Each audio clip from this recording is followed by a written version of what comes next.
the second session of a four-session conference. And a little more about SA. You heard some of my remarks last night. So a lot of people here realize that, and some don't, I'm sure, that SA, Socialist Action, is approaching the 26th year since the founding. Woo! Socialist Action is a revolutionary socialist organization of workers and students, women and men, youth, and veterans of the class struggle. And today, and last night, and later today, we will be welcoming activists from Victoria, Vancouver, British Columbia, from Manitoba, Quebec, New Brunswick, Nova Scotia, and across southern Ontario, and of course from California and New York. Workers from different unions, from feminist and anti-poverty coalitions, from the NDP, students' organizations, and social protest movement have come out to this event. Our aim, comrades, our aim as socialists is to put knowledge to work for fundamental change. We strive to build a mass revolutionary workers' party that will play a decisive role in ending capitalist minority rule. We seek to create a socialist democracy based on majority rule. Okay, so I have an public announcement, and then we'll have a couple cultural events, and then we will get into our speakers.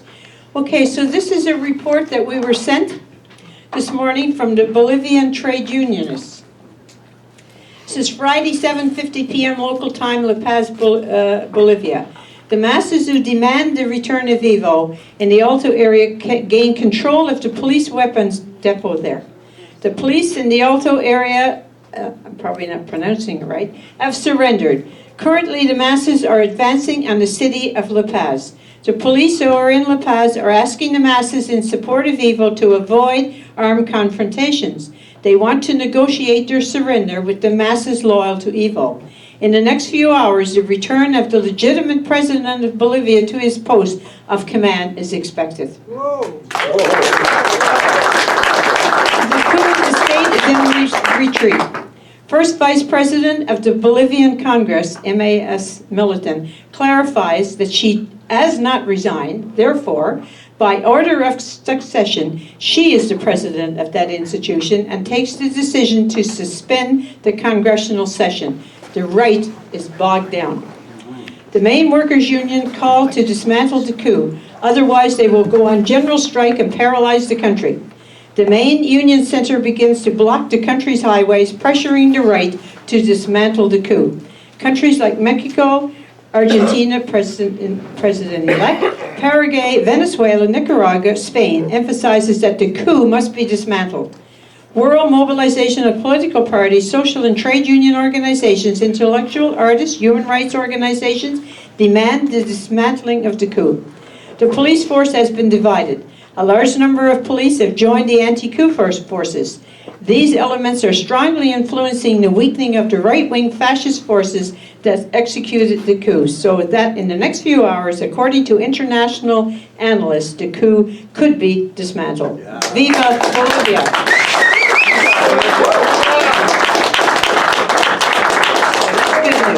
Good news.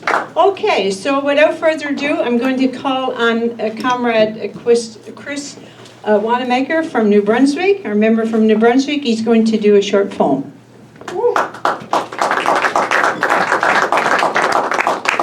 And thanks for having me, and thanks for the honor of reading this. It's a great experience to do this.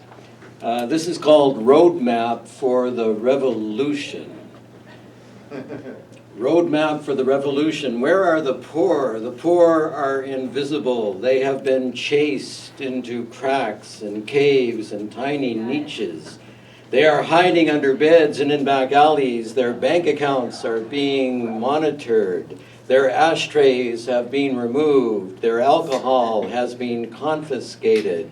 They have been assigned cells. They are taking shelter at the zoo with the apes and the monkeys. They are sleeping in hospital emergency wards. They have been displaced, barred from public washrooms. They are gathering at Money Mart and the Dollar Store, camping out at the refugee park, playing the VLTs with what is left of their welfare checks. But some of them are praying the Magnificat. And some of them are singing the Internationale.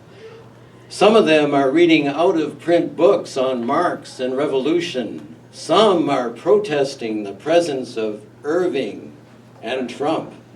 Some are igniting another Occupy, amassing at mines, mills, banks, and refineries, taking over their own shelters, forming their own union, founding workplace co-ops, radicalizing the rabble, leading the masses into the streets. And now they are dismantling the laws that favor the rich, disassembling the stock markets. They have seized power. They are rewriting the Constitution, creating their own currency, nationalizing industry. They have seized control of the media, and now they are one step from occupying City Hall, the legislature, the House. They have dismissed the politicians, let them know they are no longer needed, told them to go home. The army is now theirs.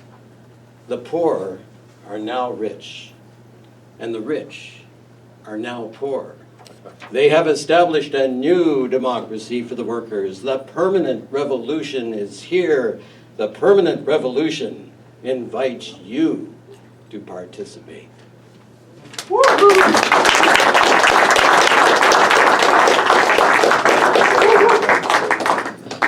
Okay, so our next cultural act, of course, is, let me get my glasses. What did I do with them? Can't see a thing.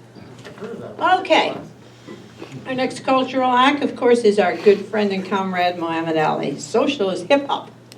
Muhammad is a great friend of SA and the Left. He recently performed at the SA May Day at an SA event in Mississauga Celebration Square, and last spring at Rebel Films, where we celebrated his new CD, which is on sale today. So I invite him to come up. You're on. You want this? No, I'm good. Okay. Just want to say one thing really quickly in regards to what's happening in Bolivia. I know some folks feel it's important to talk about how long it took the NDP to come out and condemn the coup. And I disagree with that, right? At the end of the day, what we need is we need the NDP every single time condemning, these kind of coups and this kind of action, and to call out the NDP for being on the right side of history isn't going to help them do it again next time. And we got to be very self-critical of, where we stand and how constructive that where we're being, right? We know what the NDP party is. We know what it's not. But to criticize it for coming out against the coup, in my point of view, is not going to help them, push further to the left moving forward in the future, right? And it's just something to think about. I know some folks in the room disagree with me, but it's an important conversation to have. Having said that, I'm just going to share a couple pieces with y'all. This first one I performed, I think it was the first or second time I ever performed it. Actually, it was the second time. So the first time was at the OCAP event where they had the people who were like spending $1,000 to dine under the gardener.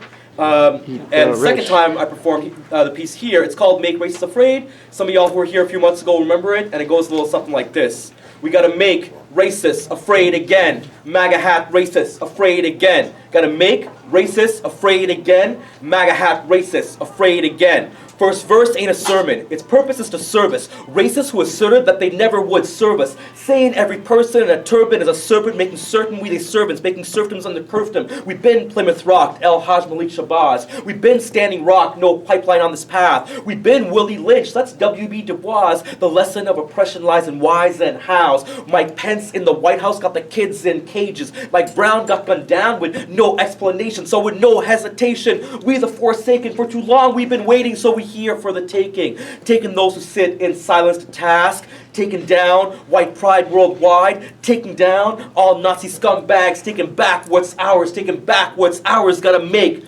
racists afraid again. MAGA hat racists afraid again. Gotta make racists afraid again. MAGA hat racists afraid again. If you love to hate, man, you're clueless. I don't hate the hate, fam, that's useless. I hate the hate that hate produces, because hate is abusive. So here's what the truth is. The truth is subjective, but if you subjugates justice, it's a tool of convenience that's corrupted. And if you won't correct it, then yeah, you guessed it. The truth is, the racist shoe fits, wear it. I got brown skin in the game. This ain't a joke, no fairy tale. The emperor wears no clothes. I can see it what it's for, but I can also see hope. hope. I need y'all with me, shout out in support. If you're with me, put every racist in the place so they got no escape, making cower and disgrace. Racists afraid, all refugees feel safe. We gotta make racists Afraid again. MAGA hat racist. Afraid again. Tiki torch racist. Afraid again. Proud boy racist. Donald Trump again. racist. MAGA hat racist. Afraid again.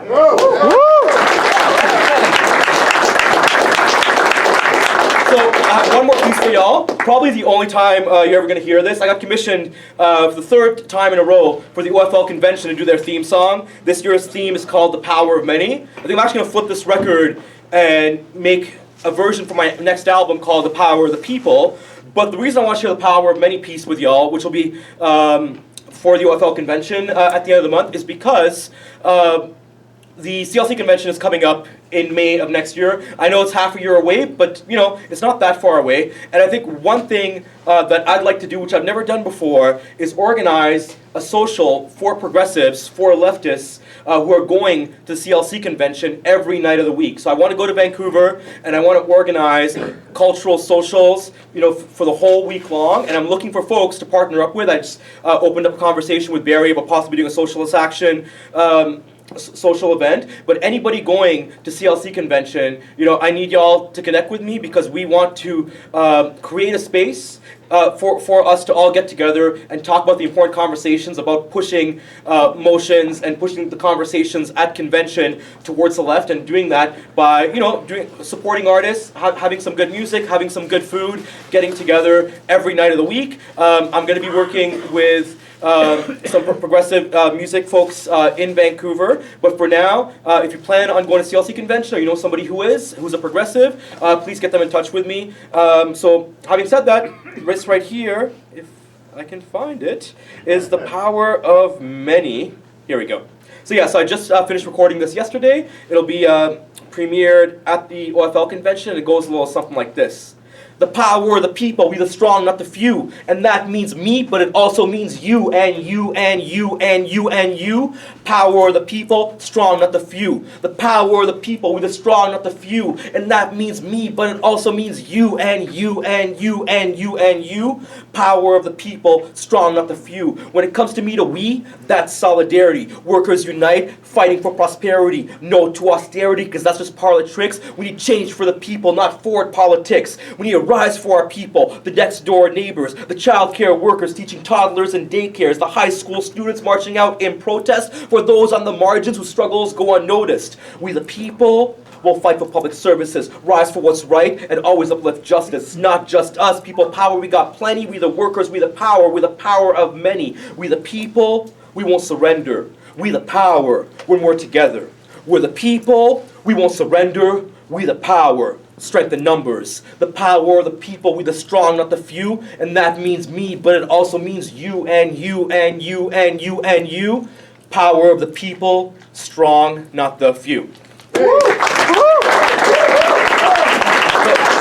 Muhammad Ali, socialist vocalist, one more time. If you know any progressives who are planning on attending or being in Vancouver for the CLC convention, please connect them with me, because you know we need to create structured spaces where progressives know to go to if they're going to be at the CLC convention, so we can push things to the left, but also get to know each other, have good times, good food, and good music. Muhammad Ali, peace, love, solidarity, y'all. Thank you.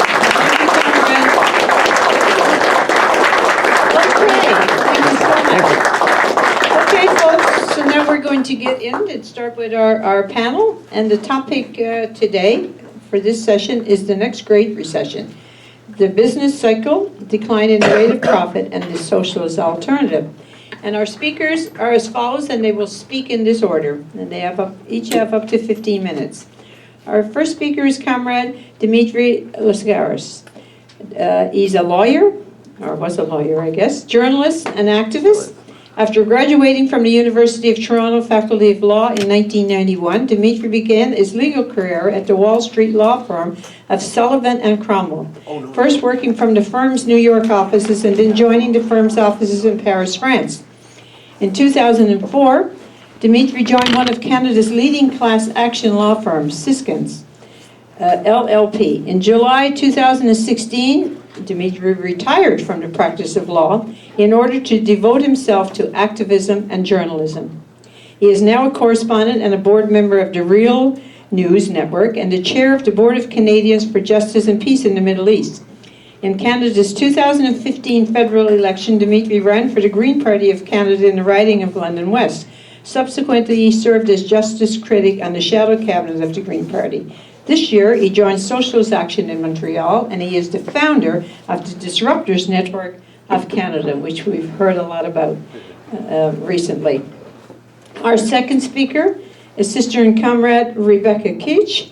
She has been an auto worker at the General Motors assembly plant in Oshawa since 2006. GM will close the plant by the end of the year. She is involved in Green Jobs Oshawa, a labor community campaign involving workers, youth climate organizers, social justice advocates, and environmentalists who have come together to push for the government to take the plant into public hands and retool it for environmentally sustainable, socially conscious production.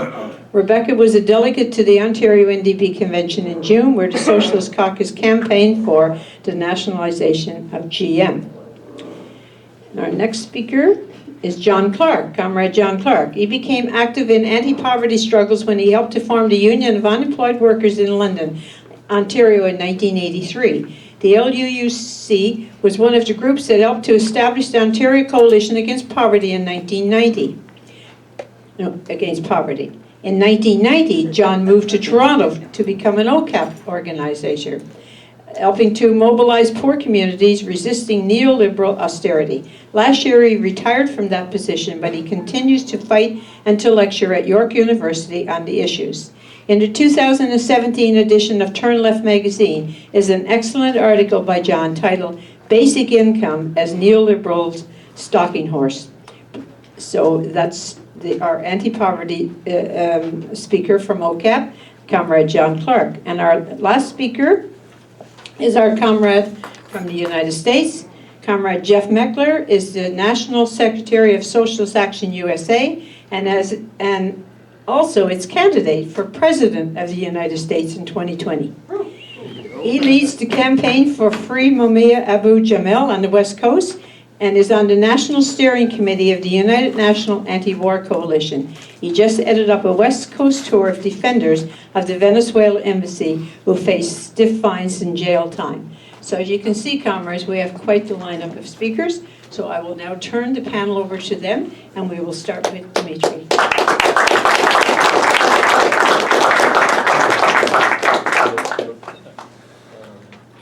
Yes, turn it on.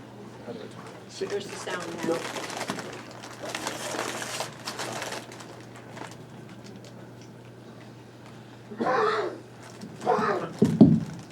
Thank you.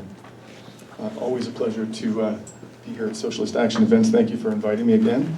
The last financial crisis is one that is near and dear to my heart in a professional sense because I was a class actions lawyer at the time that it struck. And we, in 2005, began a class action against a company called FMF Capital, which was actually based in Michigan and generated and sold subprime mortgage loans exclusively in the United States. But they brought it to Canada to list it on the Toronto Stock Exchange. And we later found out that the reason that they did that is because the securities laws were even more lax in Canada than they were in the United States. So they thought that this was a better place to perpetrate their securities fraud, which was aided and abetted by the major banks in Canada. And I remember in early 2006, we ended up settling that case after the company went bankrupt for about $29 million. The losses were substantially larger than that, unfortunately. And I was going into courthouse here in Toronto to argue, to persuade the judge that he should approve the settlement. And as we walked into the courthouse, New Century, the largest subprime lender in the United States, went bankrupt. And the market just, after that, went into a tailspin. And I remember sitting in my hotel room that morning, ironing a shirt as I was getting ready to go to court, watching, my mouth was just agape as the Dow plummeted something like 900 points, the biggest one-day drop in its history. And after the fact, you know, we've been able to sort of piece together what happened. On March 6, 2009, the Dow Jones Industrial Average hit a market low of 6,469 points, having lost over 54% of its value since October 2007. Today, a little more than one decade later, the Dow Jones stands at an eye-watering 28,000 points, actually a little in excess of that. This constitutes an increase of approximately 433% over one decade, a 10-year increase that is without precedent in the history of the Dow. So what could possibly justify an increase of that magnitude? Well, is it economic performance? In 2009, US GDP declined. These are all official statistics, of course, and we all should take them with a bit of a grain of salt, but let's assume that they're accurate. US GDP declined by 2.5%. It has increased every year since then. This has been, by historical standards, a very long economic expansion, according to the official statistics. But the annual increase in GDP has been nowhere near as great as the average annual increase in the stock market. During the last decade, the average annual increase in US GDP has ranged from 1.6% to 2.9%. So although it's been a very long recovery, it has been, on annual terms, a rather weak recovery by historical standards. So I would maintain that economic fundamentals can't explain the exorbitant increase in the Dow Jones Industrial Average. There are at least two other factors at work. First, during the past decade, global central banks have kept interest rates at historically low levels. From 1970 to 2000, the Federal Reserve's benchmark funds rate never fell below 3%, and at one point was actually as high as 20%. The Fed funds rate fell below 3% for the first time in 30 years in October 2011, right after the 9/11 attacks. And the theory that the reason that was given for this being done was that the market was panicking and the Fed wanted to restore confidence to the market, so it needed to drive down interest rates. But it continued to decline thereafter, the Fed funds rate, falling as low as 1% in June 2003, and it began to rise in 2005, I should say, under the tenure of the so-called maestro of the markets, Alan Greenspan. The rate hit a post-9/11 high of 5.25% in June 2006, just before the financial crisis. The Fed's post-9/11 interest rate policy had a direct effect on the creation and bursting of the property bubble in the United States, the bursting began in 2006. The bubble began to build in the aftermath of 9/11, and which resulted in the worst recession since the Great Depression. Why is that? Well, when there were a combination of two things that went on after 9/11 up until the Great Recession.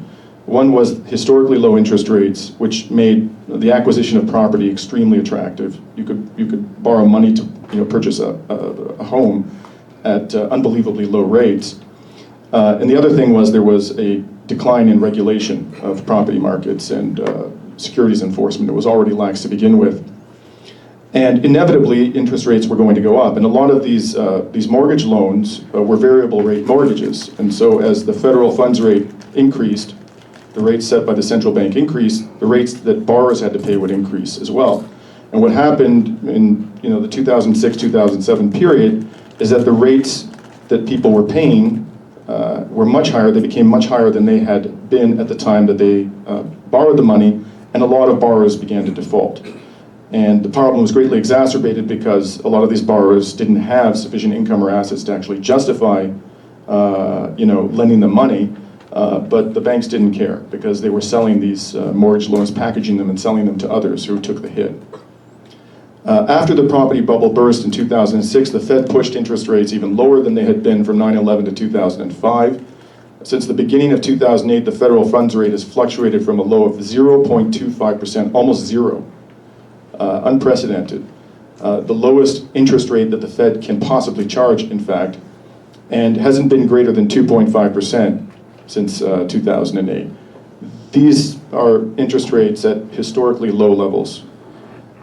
What has been the effect of these interest rates? Well, this has had the effect of punishing savers. So if you're someone who's in retirement and you can't take risk with your money, you need to be secure and you want to just put it in the bank or buy a GIC, you are getting screwed royally. And if you have enough money to actually deploy in the capital markets and take risk, well, that's what you're going to do. You're going to pour your money into equities because you can't get a decent return on your money by depositing in a bank or buying a GIC. And so there's been this flood of money into the stock market since the Great Recession, which has greatly driven up stock prices. Demand for securities has gone way up. The other thing that has happened is that there has been an even further decline in the quality of regulation. And there have been tax cuts, corporate tax cuts, making these corporations substantially more profitable. Their cost of complying with the law has gone down because of the deterioration in regulatory regimes in the United States and elsewhere, and their tax rates have gone down. And so you've seen this incredibly, unprecedented increase in stock market values. The problem with all of this is that these developments are unsustainable. They're completely unsustainable. Deregulation, as we all know, results in, among other social harms, pollution and fraud, which will inevitably lead to social unrest, as it did in the aftermath of the Great Recession.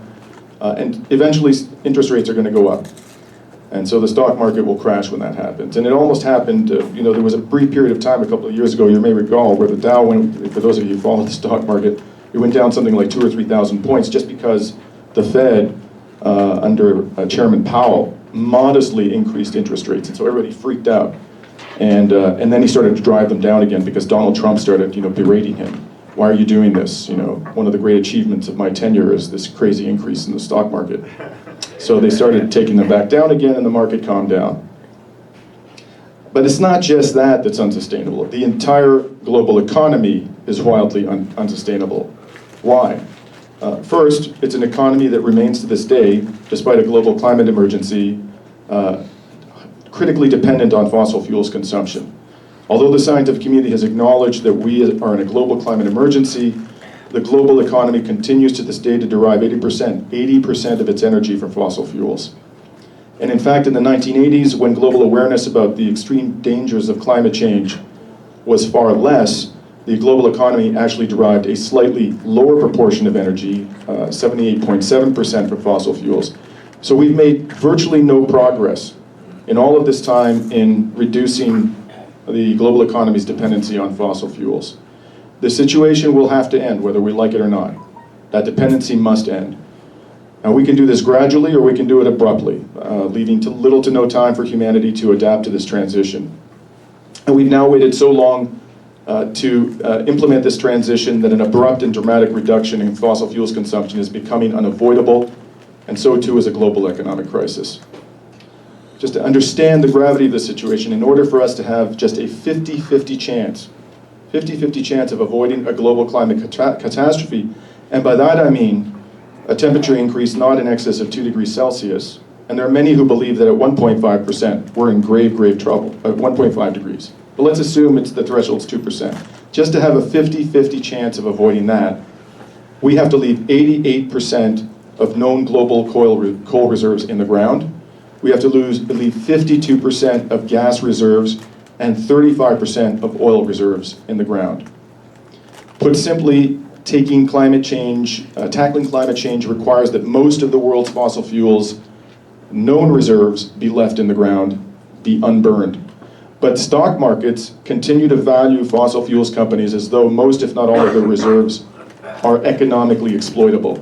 And this is no trifling matter because the combined market capitalization of fossil fuel companies is in the trillions of dollars. The top 10 companies alone have a collective market capitalization of $2.5 trillion. So if you imagine that, their stocks are being overvalued by a factor of, there's like 50% overvalued, which arguably is conservative, that means that, $1.25 trillion, just with respect to these 10 companies, the 10 biggest companies, not all the other fossil fuel companies out there, $1.25 trillion will evaporate in market capitalization like that, when the market wakes up and realizes that these companies cannot exploit their resources.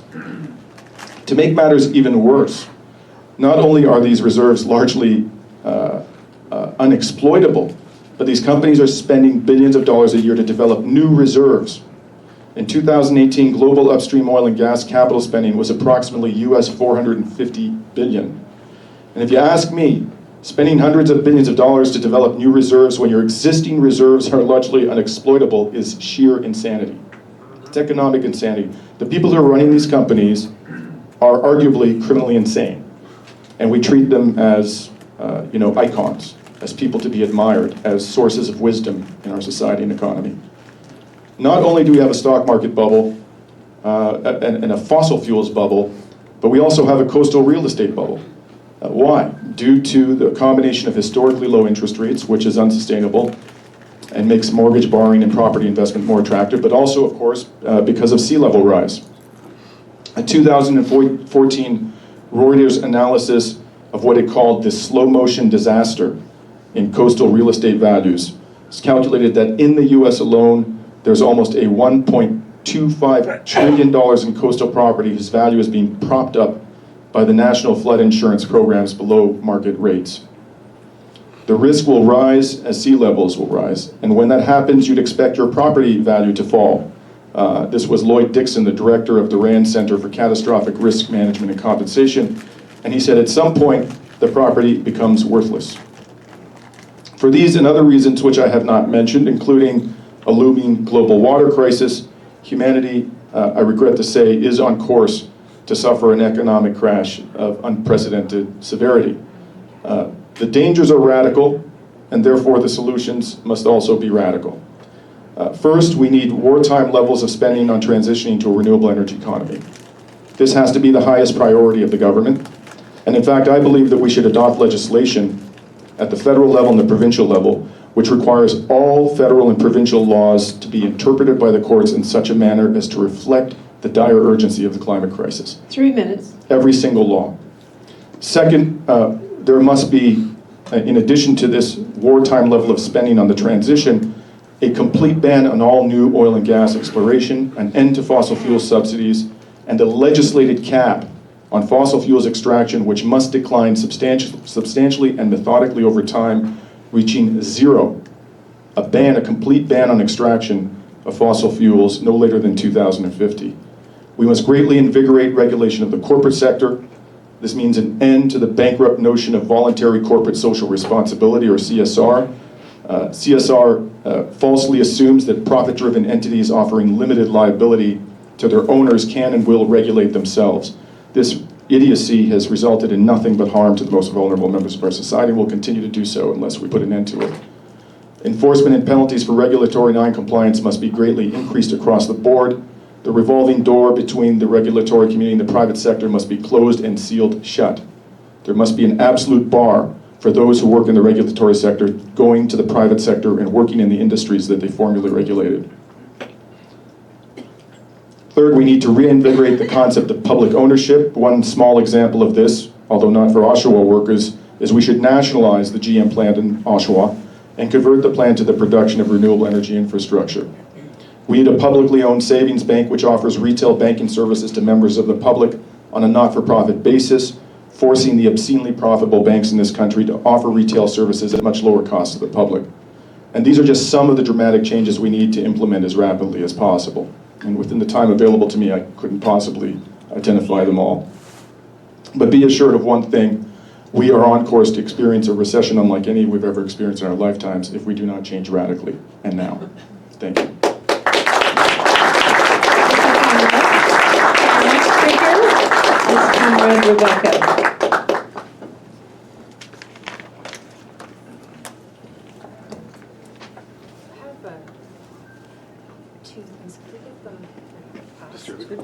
Yeah, totally.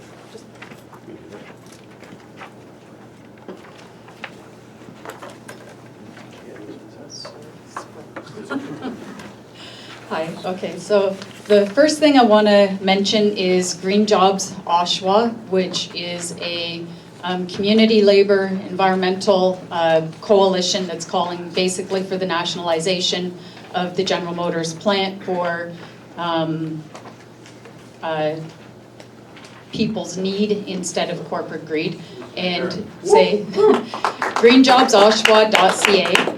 And what I need is for everybody who's in this room to go to greenjobs.ca and sign onto the petition. It'll generate a letter to different politicians, party leaders, MPs, MPPs, letting them know that this is something that we think is important and that we need.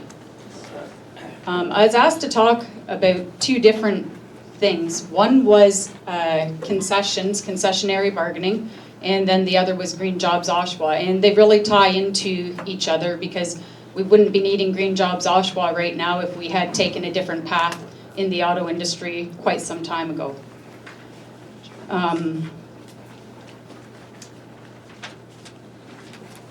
So if we go back to 1979, Chrysler was in big trouble, and they went to the government in the States for bailout money in order to survive. They were going to go bankrupt. And at that time, the UAW, which Canadian workers were a part of, agreed to make some concessions, and they ended up giving up things like COLA. Congress, who was giving out the money, said, you guys need to do way more and give up way more in your contract. And the UAW said, okay, we have to do that. But the Canadian director, Bob White, said Canadians are not going to participate in any more concessionary bargaining. And it's a really significant split between policy that the UAW had, the United Auto Workers Union, and the Canadian United Auto Workers members had. Bob White said that what Americans in the Congress in America does isn't going to dictate what happens to Canadian workers here.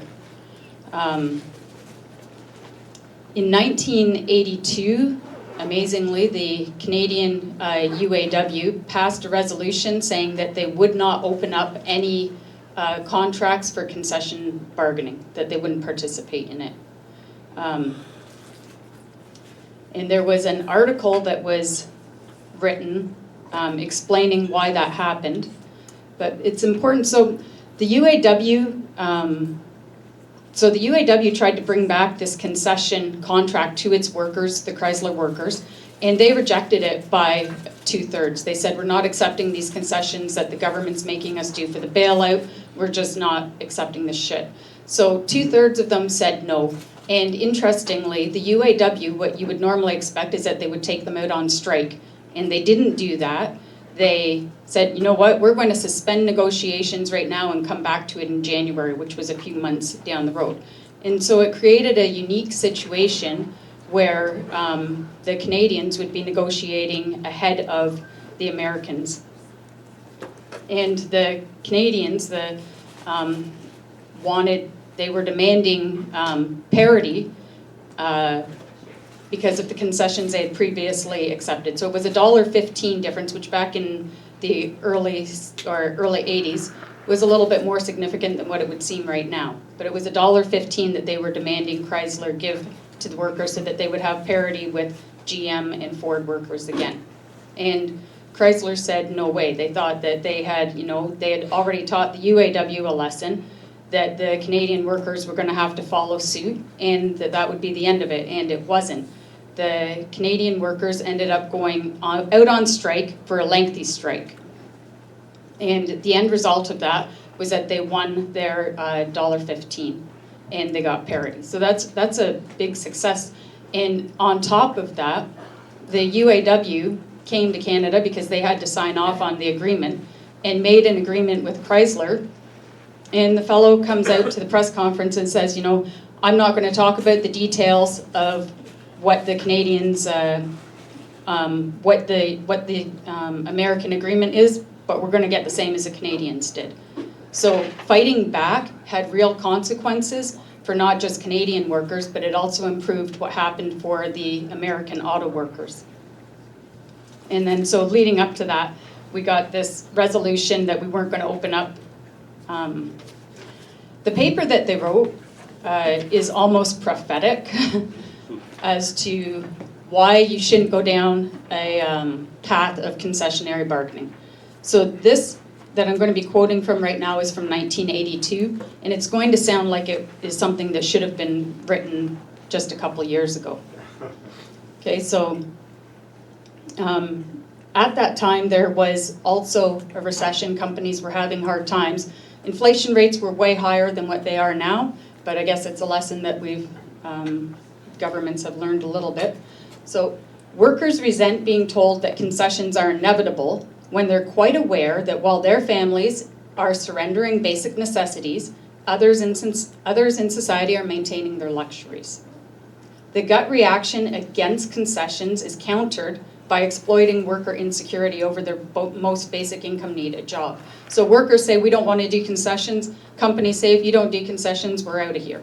So it puts you in quite a position. But in demanding the concessions, the corporations see an opportunity to do more than just get some extra profit back. They end up trying to make long-term gains for them by rolling back labor protections in terms of working conditions, rights, time off the job, COLA protections.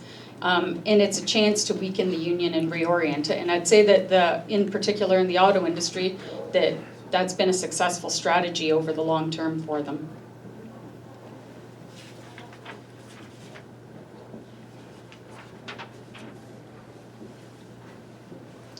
So when this was written, the problem was Japanese imports. Now we can say that it's, I don't know, what did they, Unifor identified exporting jobs to China and exporting jobs to Mexico. So I mean, it's just, whatever year it is, there's going to be someone that you're going to blame for the loss of jobs. It doesn't matter who it is. So shame is right. And what they're saying is no matter how many concessions we make, there's always going to be a cost advantage somewhere else. There will always be a new example to try to catch down to. The problem the problems that the automakers are having aren't going to be solved by labor concessions or collective bargaining. It's going to be, they need a political response, like for job stability and economic stability, it needs to be a political response, and that concessions distract from that need. Proposed labor costs won't mean lower car prices. That's a statement by GM president at the time, F. James McDonald. So it's not that they're going to cut labor costs and pass that on to the consumer. They're going to cut labor costs and they're going to pocket it.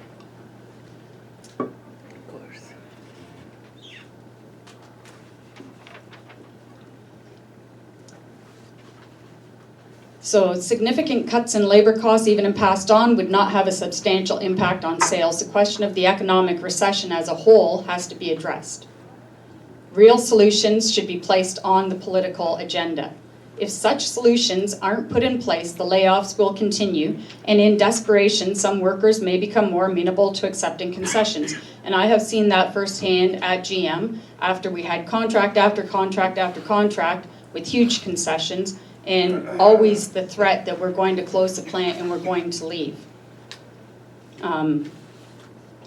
It is therefore of paramount importance that we fight for the necessary political solutions, because on the one hand, it's the only way to gain any degree of job security, and on the other hand, it's the only way to limit the issue of concessions from constantly recurring. Once they start, they don't stop.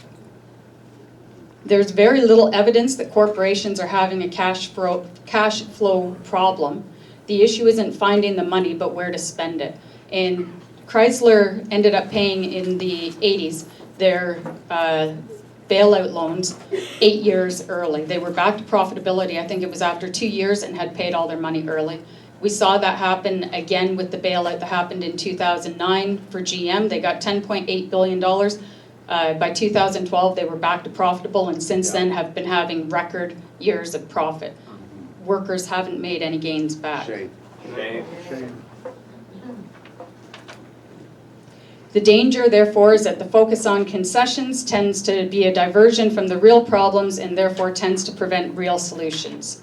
The net result is workers fighting over the same jobs rather than uniting to increase overall jobs.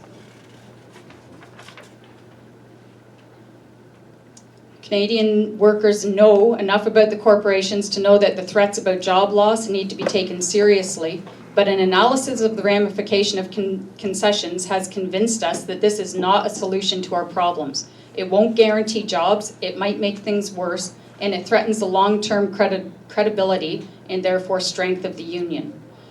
Resisting concessions will not be easy, nor without casualties. I would say that not resisting concessions has also resulted in very serious casualties. The system can no longer provide the goods. So the media and the government, the banks and corporations are telling us that concessions are the only solution. Then they're telling us that there's more than an economic crisis going on. What they're saying is if the concessions are the only solution, that the system can no longer provide the goods that working people should be, and working people should begin facing the question of whether the system should be changed. I think most people in this room know that the system needs to be changed, that it hasn't been working and continues to not work for us. And then the question becomes, what kind of union do we want to be and what kind of society do we want to have? So the end result of the concessions, so some of the concessions that we saw as auto workers has been the introduction of tiered wages, loss of the defined benefit plan, loss of holidays, loss of benefits, and it has sown great division in the union amongst workers. And I think that the impact of that hasn't really been felt yet through the union, because there's a problem when you have your most vulnerable people haven't been looked after, and then they start realizing how badly they've been treated, and they're going to start to push back, and I think we're going to see that more and more. 3 minutes. So I guess that'll bring us to all these concessions anyways didn't save our jobs. GM has been exiting from Canada for the last 20 to 30 years. What used to be 22,000 person workforce in Oshawa right now is down to 2,500 and is about to go down to 300. So concessions don't work, but the announced closure of the plant has created an interesting conversation and an interesting opportunity to fight back, which is the Green Jobs Oshawa campaign. And what it says is that we need to bring the GM Oshawa assembly plant under democratic workers' control, or get the government to invest. There was a feasibility study that was done, and that is accessible on the website if you want to look at it. It was a triple bottom line feasibility study, which means it looked at not just the economic impact, but the social and environmental impacts. And we are facing a climate crisis, and we need to take radical action. And some of that radical action has to include doing things completely differently than what we've done and thinking bigger. And Green Jobs Oshawa is having a hard time getting people in power to pay attention to this idea. I mean, environmentalists can see that having a plant that's creating battery electric vehicles that's anchored in government procurement is something that needs to happen right away. We need to get rid of our fossil fuel vehicles. I mean, there's going to have to be big changes, but this is one thing. We also have to face gross inequality.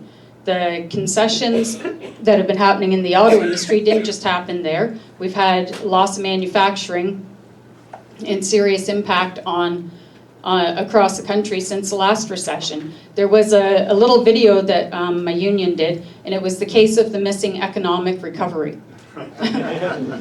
And what it talks about is, you know, the fellow Jim Stanford, he did a little skit, but he was going around and asking people at plants that had closed how their recovery was doing. Are you back to work now? And they're like, no, we're not back to work. Or he would look at this plant closed and this plant closed.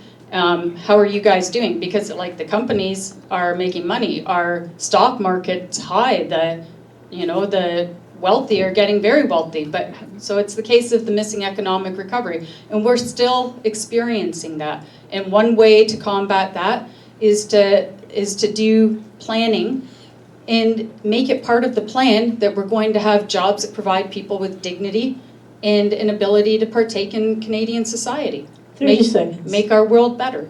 So I'd like to encourage everybody once again to go to Green Jobs Oshawa, sign on, share the petition, spread the word, and have conversations with people, because it's a difficult conversation to have about the government being involved in nationalizing any industry or parts of it. Thank you. Thank you, Sophia.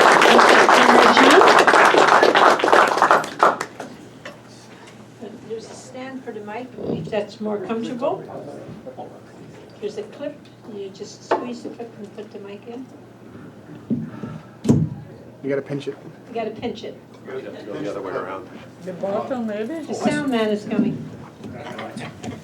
Hope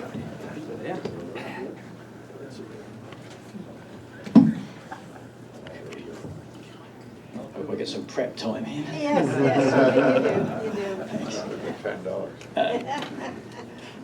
So to talk about the next great recession, as I was thinking of what drives the capitalist economy and drives its expansions and contractions and what have you. I was reminded of the film Reds, that I'm sure many of you have seen, in which Warren Beatty most assuredly doesn't play himself, and in it, John Reed, the great U.S. revolutionary, is during the First World War is attending some posh banquet, and is asked to come up and say what the First World War is all about, and he stands up and says profits and sits down again. I'm going to be not quite that succinct, but essentially I'm only going to expand on it because I think that's fundamentally what is true. There's a regular blog that is put out by a British Marxist economist by the name of Michael Roberts, and he in it talks a great deal about how profits shape everything in terms of expansion and the contraction of capitalist economies. And we know, I think, most in the room will be aware of the general notion that there is, in this system, a tendency of the rate of profit to decline.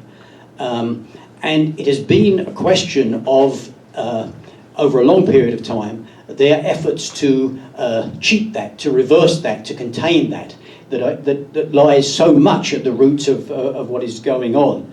Now, in some of his stuff, Roberts calculates rates of profit over an extended period of time. There are a whole series of ways of calculating rates of profit, so the absolute figures are not as important as the spread, as the changes, as the general decline that takes place, which is to be seen in all of the various forms of calculating it. So he shows in one chart a period going back from the Second World War through to the present day. And during the period of the golden age of Keynesianism, the great post-war boom, profit rates as high as over and above 25% are being calculated and being shown. But what happens, of course, is that the very gains that the working class made in that period start to cut into the rates of profit.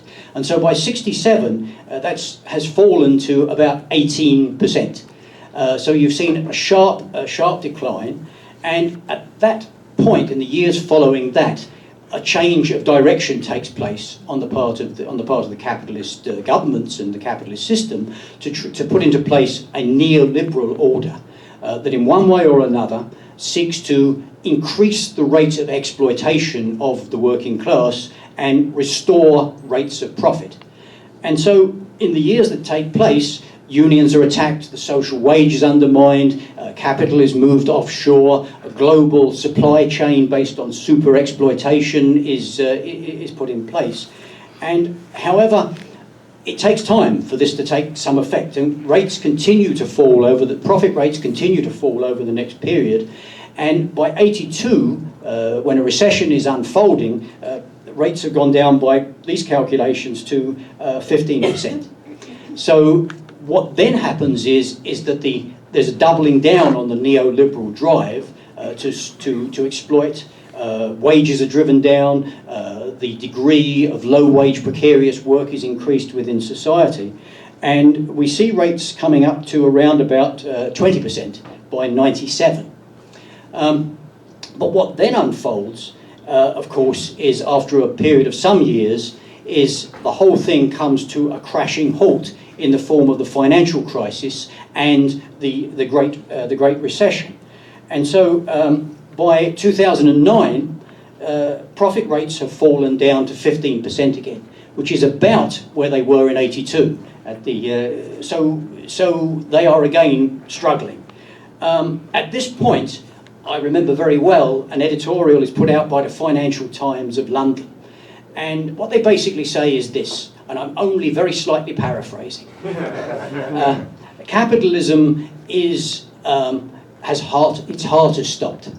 And what is required is to get the heart started again. And it doesn't matter what the long-term implications are, the patient is on the table and is going to be dead if we don't get that heart started.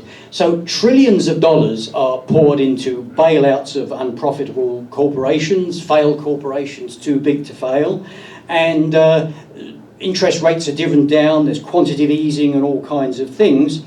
And so what they then go through is a process of trying to stimulate a return towards in the direction of profitability. But what is absolutely striking is that this 10-year period, this decade of recovery, has been unprecedented in how sluggish and dismal that it has been.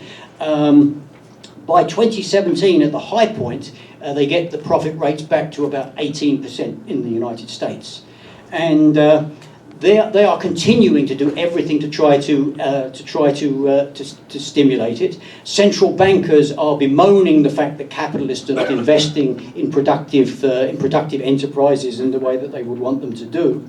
And every effort is made to extract more surplus value from the working class. The growth during these periods of low-wage precarious work, even within the historically privileged countries, is absolutely incredible. But the capitalists invest elsewhere to a huge degree, in parasitic loans and other things. A vast housing bubble is created, which is probably worse in Canada than anywhere in the G7. Consumer debt is pushed up to maximum levels, and so as we approach a major downturn, there are a couple of very ominous signs. One is that, unlike the 1930s, where there was a long period of destruction of capital, this time around, precisely because of their frenzied bailouts, operations have been kept afloat in ways that they weren't during the Great Depression. And the other thing is this: is if they are going to intervene in a downturn and use the methods of stimulation that usually like cutting interest rates and such like, the system is already on life support. So those options only to the most limited degree are available to them. So the International Monetary Fund's blog now says that the global economy is in a synchronized slowdown. You take several of the major leading economies in the world, and they are, in fact, in terms of manufacturing, already in significant recession. Being kept alive to the extent that it's being kept alive by consumer spending. And the International Monetary Fund's blog suggests, and I think they're sort of whistling in the graveyard here a little bit, but they suggest that consumer spending is going to save the day. Consumer spending will prop the thing up until manufacturing gets back up on its feet again at some point in the unforeseeable future. But if you look at the figures there, already there are signs that is a vain hope. In the United States, the UK, with the Brexit fiasco compounding the situation, Australia, particularly dismal figures with regards to consumer spending. So we're going into a slump that is worse because the means of revival are so limited this time compared to next time, but also because the global political situation is so much worse and so much more dire than it was at the time of the Great Recession. When the financial crisis and the crash happened last time, there were a whole bunch of leftists who perhaps based themselves not on profit levels but on wishful thinking, who took the position that neoliberalism was now discredited and that a new golden age of Keynesianism was upon us and that things were going to turn around. That clearly has not been the case. We have gone through a decade of hyper-brutal austerity, and it has been implemented as much by the neoliberal centre as it has by the nationalist, populist right wing that has emerged. So there have been major attacks, and the last decade has been marked by a brutal attempt to try to extract more surplus value from the working class. We see, in pursuit of that attempt to stabilise the neoliberal order, austerity. We see incredible political instability. we see endless war, we see a climate crisis, and we see an ecological catastrophe. So the slump that is now unfolding will intensify that to a huge degree. And if you base yourself on the material reality and the limits of the capitalist system, you have to understand, I think, that their capacity to make concessions is limited precisely by the limitations of their system. So retreats are not impossible on their part, but those retreats will be incredibly reluctant, and gains that are made are going to be incredibly fragile. Now, there is, at this time, occurring in this world an uprising against the neoliberal order that is magnificent, that is incredibly inspiring and incredibly powerful. We can't preclude the possibility that a sudden major downturn is going to disorientate people, and there could be some period of shocked passivity that follows. But in general, what is going to unfold now is going to make the period of the last 10 years of sluggish, phony recovery look relatively mild in terms of the attacks that are going to now unfold on people. They're going to be absolutely devastating, and I have no doubt that the kind of incredible mobilizations that we're seeing in Bolivia, that we're seeing in Lebanon, that we're seeing in Chile, that we're seeing in so many countries is going to become very much the order of the day. But I think as much as we draw inspiration from this, and as much as we want to participate in, as much as we want to build those kinds of struggles, we do have to recognise that what is being posed is the actual limitations of this system, and that there is no way around that. The wishful thinking of capitalists and the hopes and dreams of people who hope to reform the system are not going to pan out in the period that is ahead. And so we have to build movements that base themselves not on being prepared to engage with and defeat and drive back the neoliberal order, but that are devoted to building movements of social transformation, that understand that we have to have a system that is based not on these profits, not on the profits of a few, but on the needs of everyone. A rational, just, socialist society is the only way out for any of us. Thank you very much.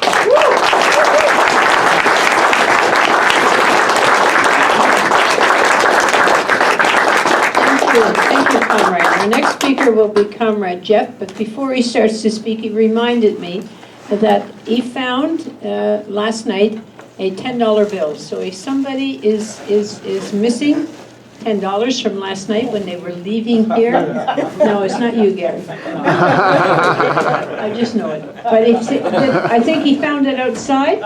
It was by the water fountain upstairs when you're leaving the building. Okay. So, somebody that was there last night?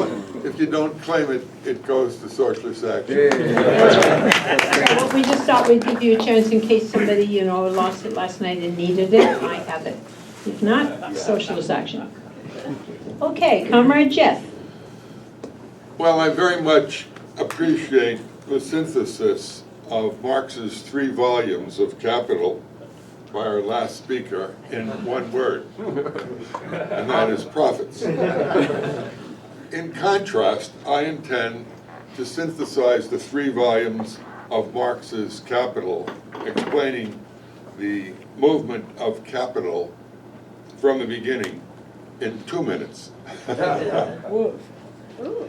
So you get an idea. I'm going to review the same material that that John mentioned. John said that a fundamental aspect of Marx's economic theory is the tendency of the rate of profit to fall. Actually, Marx called it the law of the tendency of the rate of profit to fall. So how can you have a law and a tendency in the same subject? The law starts out evolving from Marx's first chapter. What is the value of a commodity? The law of value. And Marx pointed out and has never been refuted, that the value of a commodity is in direct proportion to the amount of labor power embodied in it in the average course of production. Does that make sense? And as capitalism develops, Marx pointed out, the proportion of labor embodied in the production of a commodity tends to decline as mechanization enters the production process. Marx developed the theory of the organic composition of capital. That is, what proportion of labor is involved in the making of this suit or coat or car, human labor as well as machine labor. And Marx pointed out that historically the tendency is to substitute human labor for machines. And therefore there's less machines for human labor. And therefore, in the process of the development of capitalism, there's less and less labor embodied in every product, and therefore the value of the product tends to decline. So if some capitalist develops a technology which can qualitatively produce more products, even though their value is less because there's less labor power embodied in it, more machine power, he or she sells that product on the market in competition with other capitalists whose average labor power is here, and instead of selling the product with much labor power at a lower price, the self-respecting automating capitalist will sell it above its value, slightly below the competitors, and pocket the difference. And this forces the competitors to lose market share, and they in turn have to develop the same technology or merge with other corporations. And as history progresses, the rate of profit falls for all of them. And the smaller corporations go out of business, they're in a concentration of wealth, and so on.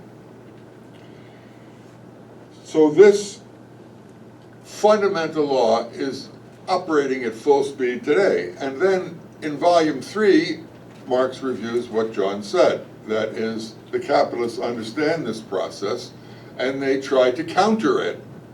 And how do they counter it? By all the things that John mentioned.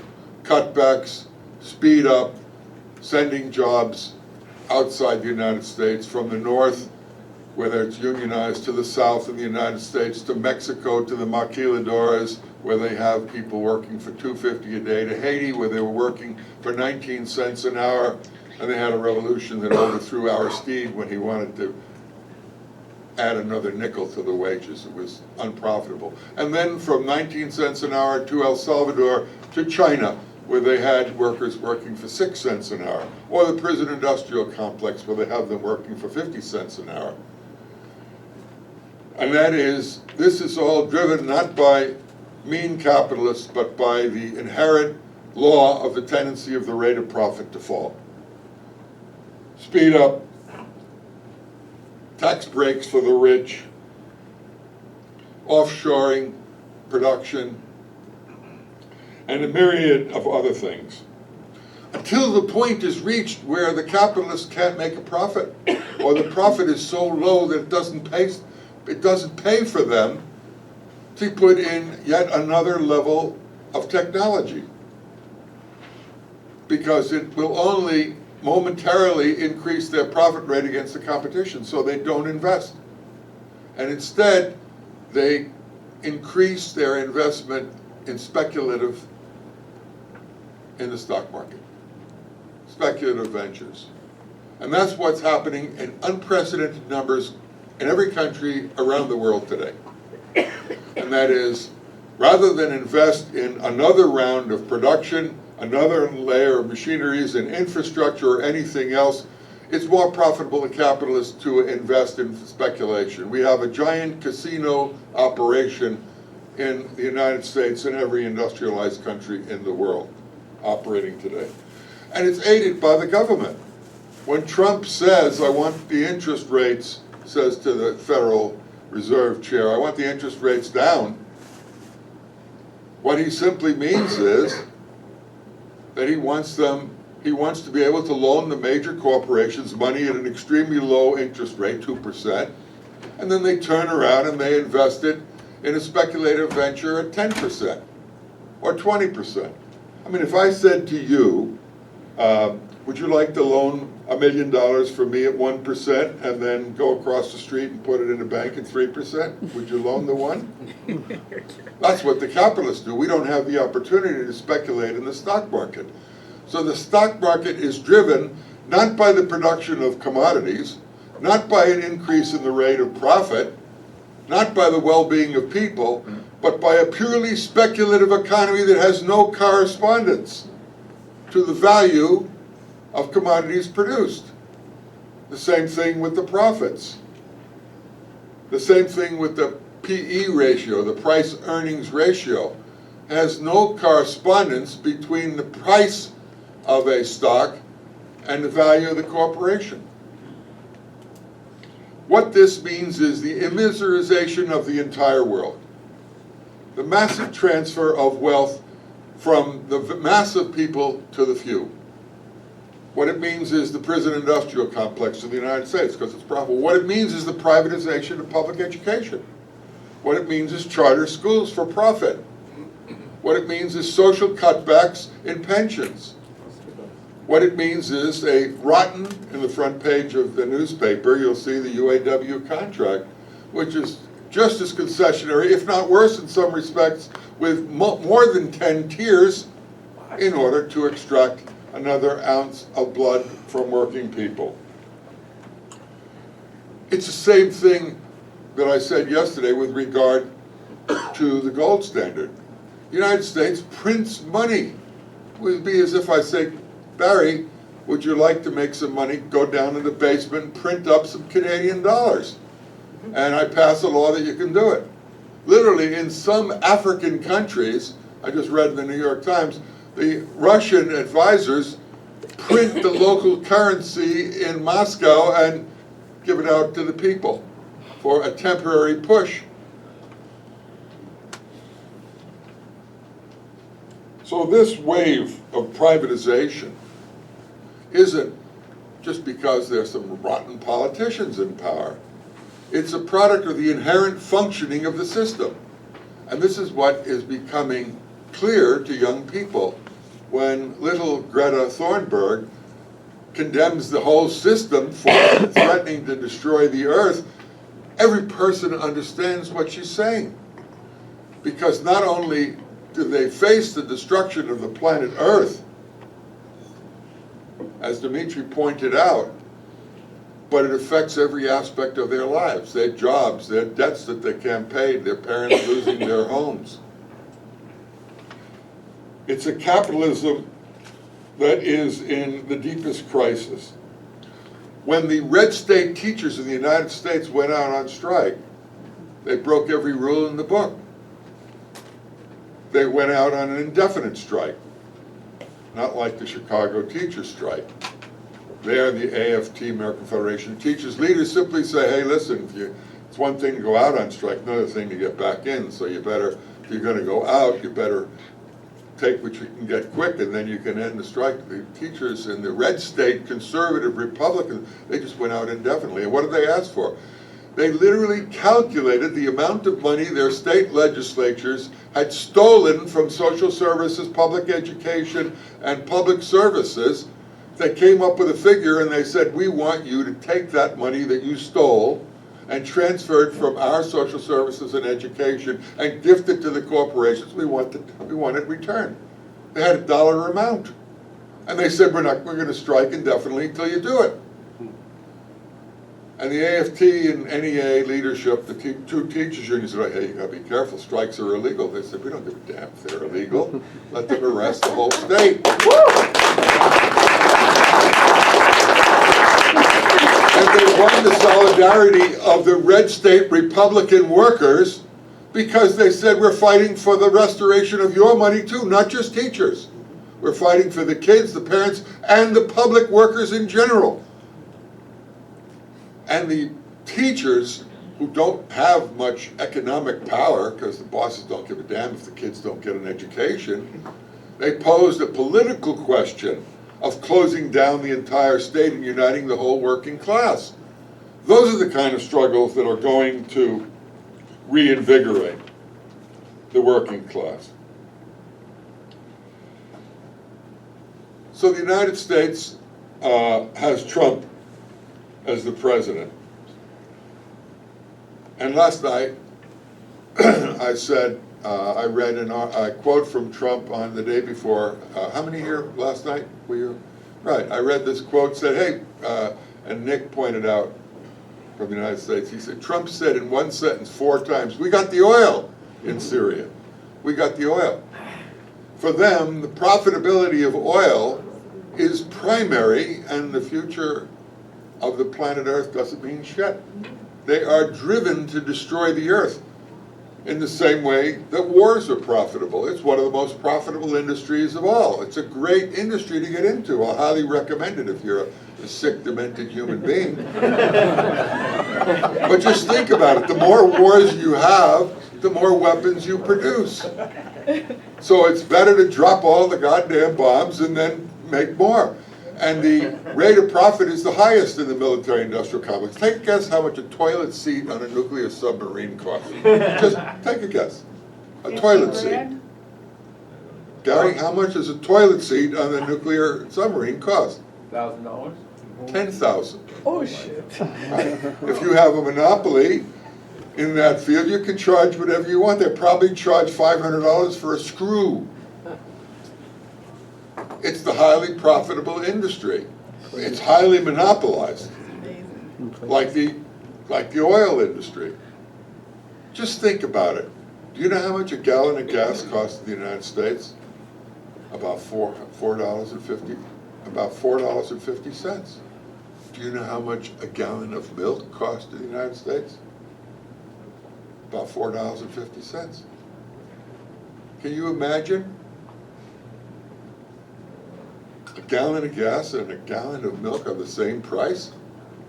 Does that shock you a bit? What it tells you is these monopolies can charge whatever they want because they have monopolies.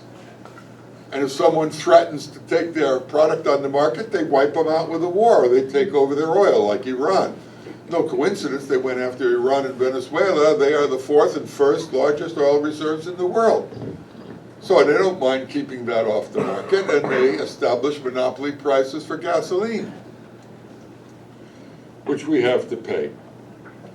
So now 3 we're... minutes, Jeff. How much? 3? 3. Did you say 13 or 30? No, I did not. I said 3, and at that time, I'm turning off your mic.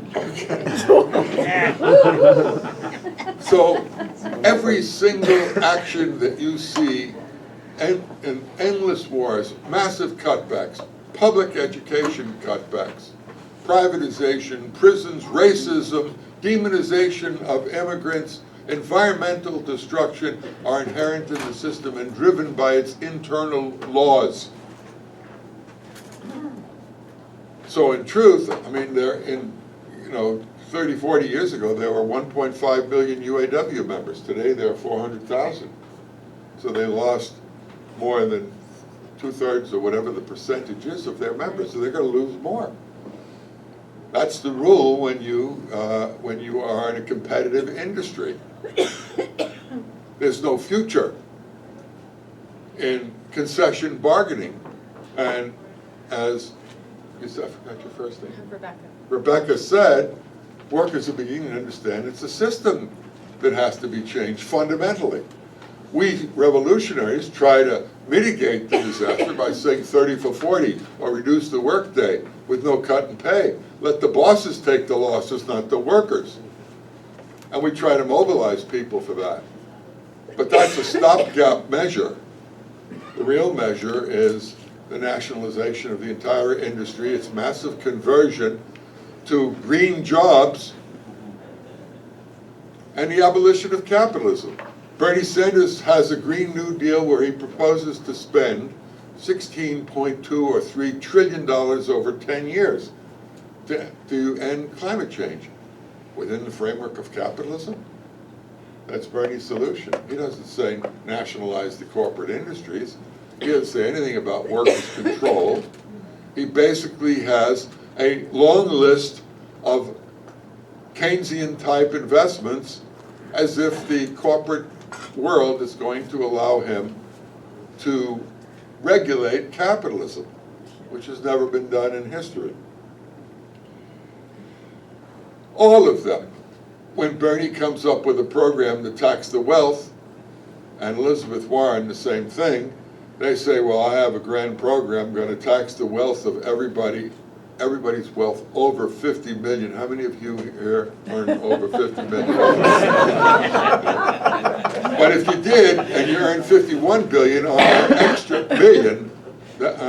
billion, they charge you 2%. Oh, no. I don't know if the rich could stand that. You know? But Bernie has a progressive thing. If you're a billionaire, and Bernie says billionaires are inevitable in our society, not in our society, there would be no billionaires. There would be nothing like a billionaire. Yes. We have a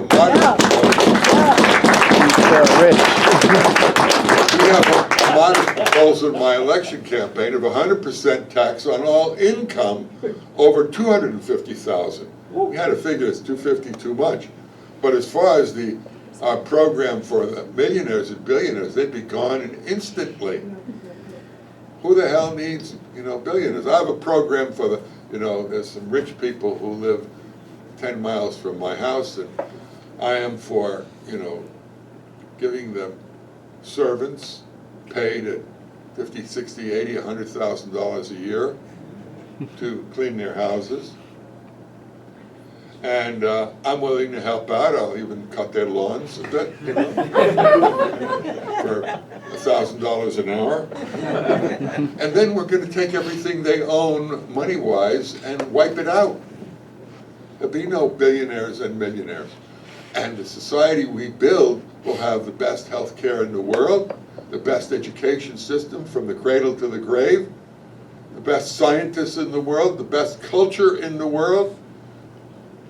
And technology under socialism will mean the freedom of individuals to fully develop their own potential and not be at the boss's machine for 8 hours a day.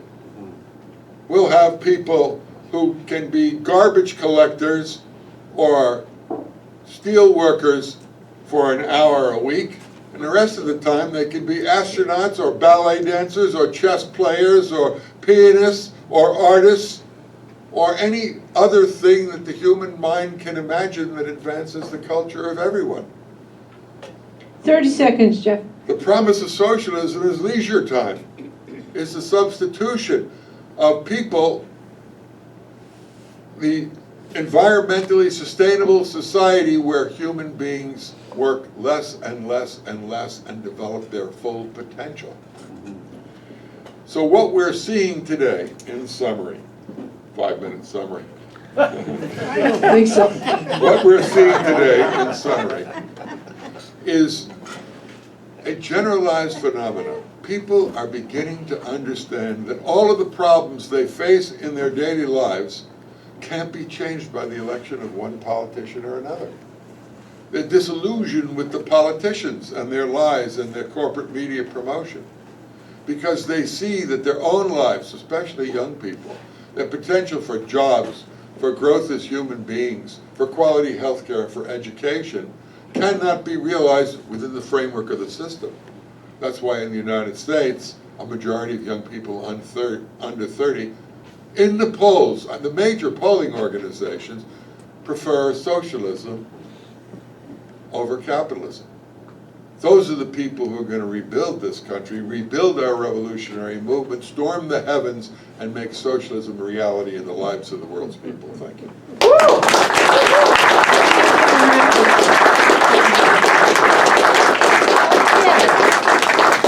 We're going to open up the floor for questions and interventions, and you will get up to 3 minutes, and then I will come back, the panel will take down some questions, and after a few speakers, I will come back to them. But I have to let you know that one of our panelists, Comrade Dimitri, as business in Montreal, and he has to head out of there in 15 minutes. So he will stay till then, but after that we will just have our three panelists. Okay, so just a second, I gotta get the hands. Gary. Okay.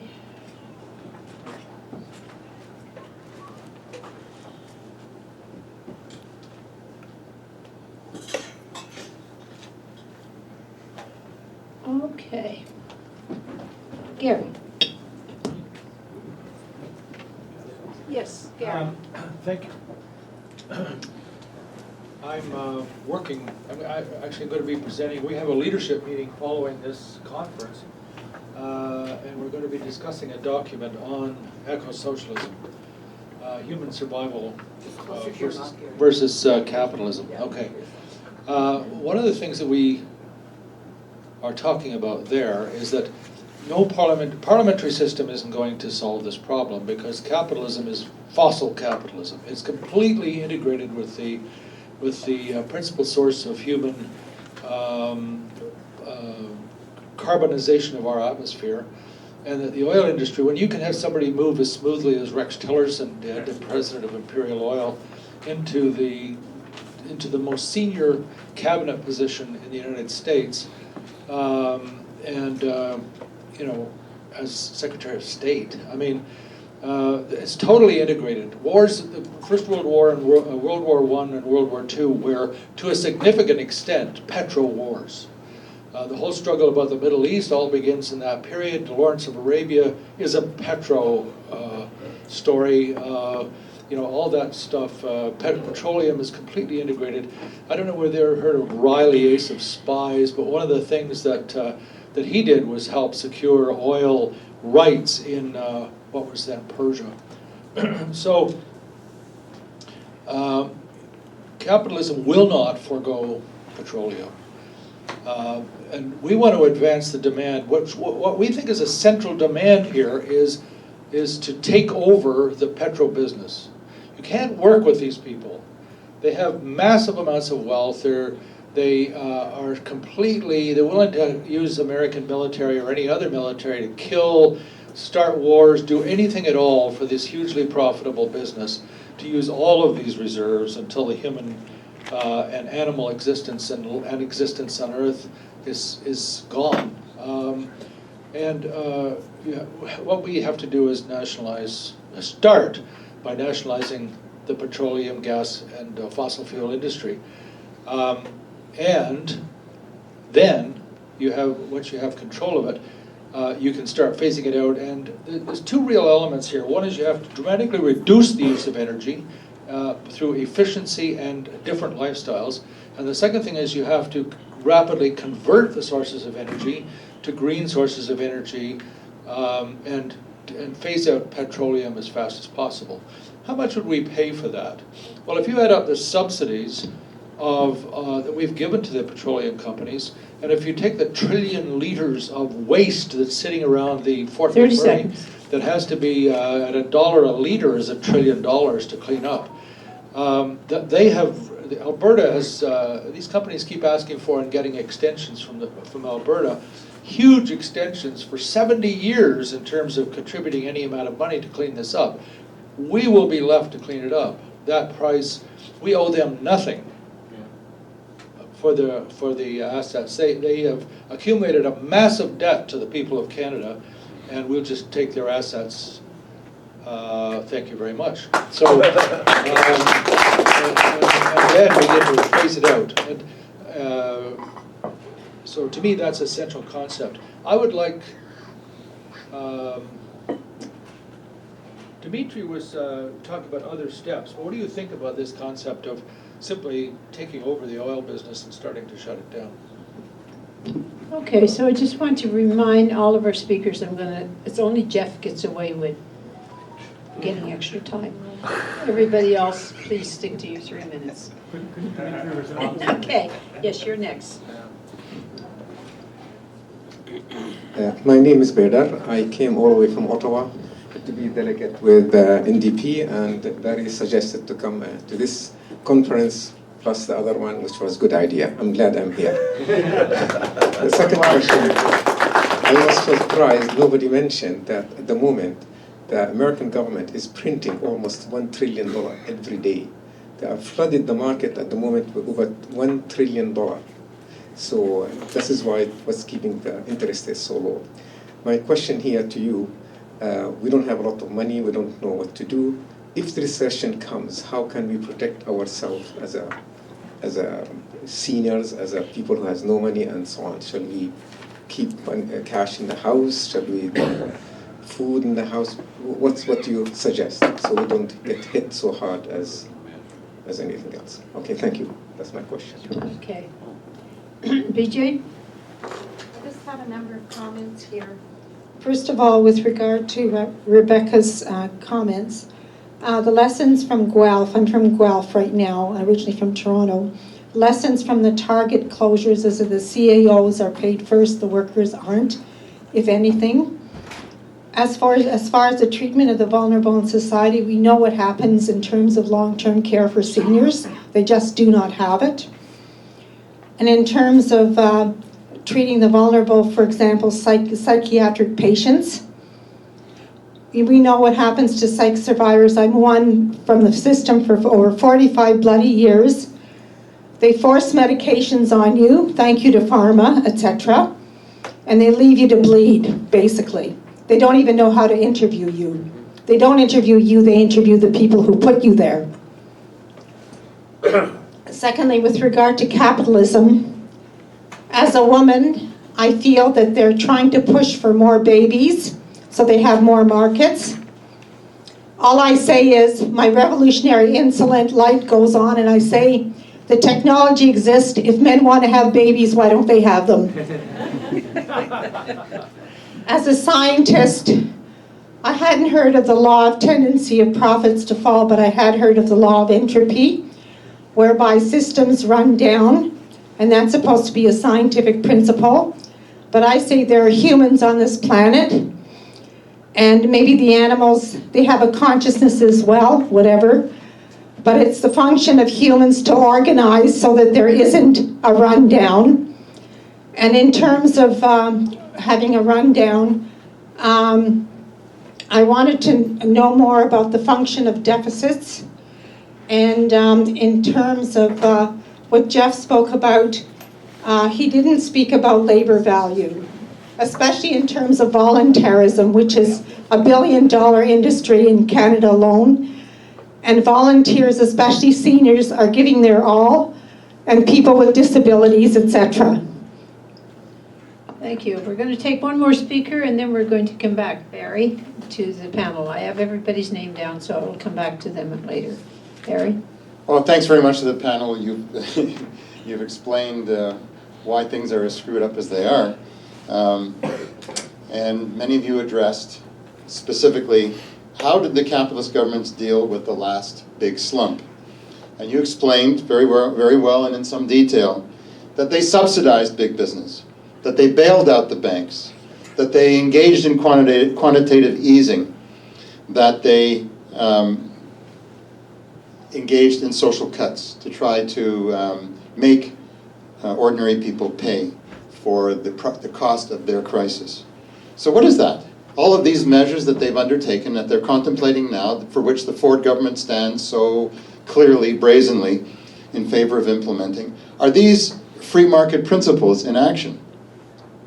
Well, it seems to me that they're very much like what Martin Luther King described some decades ago. Socialism for the rich and capitalism for the poor. Capitalism is irrational, it's a wasteful system, it's poisonous, it's wedded to war, to racism, to sexism, to homophobia, to transphobia. The alternative is democracy. They claim to be democratic, but push comes to shove, we know that they're not for economic democracy. They're for the superficial democracy that we call electoral parliamentary democracy. Once every 4 years you are given a vote in a pretend election to determine the future. What's really needed is a deeply thoroughgoing economic democracy, a planned economy, publicly owned, in harmony with nature, That means enforcing the interests of the majority and utilizing science as a basis for the reorganization of society. Now, does that sound like a tall order? Well, it does. It is a tall order, but you know, saving humanity and the planet from destruction is a tall order that we have no choice but to fulfill. The system will resist any radical measures in that direction. The profiteers will resist democratic change.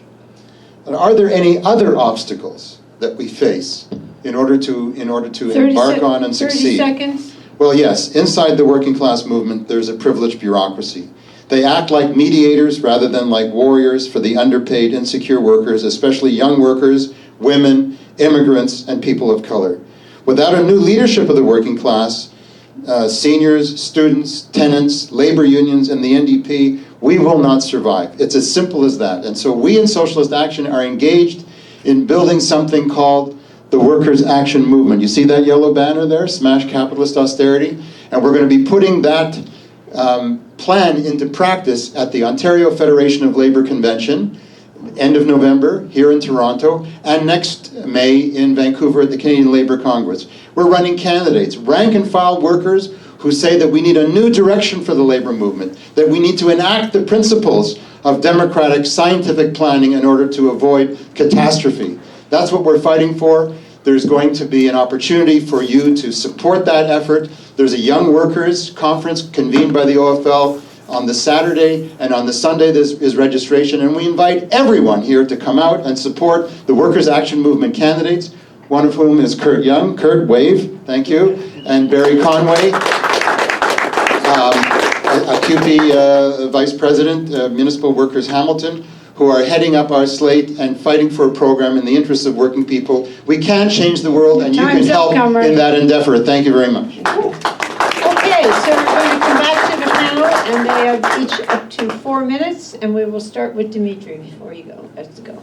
I have 1 minute to respond to the question about the nationalization of the fossil fuels industry. In principle, I'm in complete agreement. I'm not sure that the unfunded liabilities of the oil sector are that high, $1 trillion, but they're definitely in the range of hundreds of billions of dollars, and the Alberta Energy Regulator has been proven to be perpetrating a fraud on the Canadian people about what the size of those liabilities are. There was an internal report, which some of you will know, which recently was leaked from the AER, that the actual liabilities are in excess of $250 billion, and they're being publicly estimated to be $50 billion. And they've acquired something like $500 million or something of security against these liabilities. In any event, the problem, as I see it, I'm not a trade law expert, is a lot of the oil patch is foreign owned, and if we were to nationalize at no consideration the oil sector, I think that would trigger a massive trade war. Our country, our government has shamefully enmeshed us in these trade agreements that have created massive liabilities which deter us from doing exactly the sorts of things in the public interest. But I think you can achieve largely the same result by having legislated caps on extraction, which decline over time, by eliminating fossil fuel subsidies, by forcing these companies to actually put up security. They would be massively unprofitable and probably would go out of business in any event if you actually forced them to provide sufficient security for the unfunded liabilities of the oil patch. So there are ways to do it, potentially, without actually triggering a trade war. But I think what you're suggesting would do that. So that would be my concern about it. Sorry, I've got to go.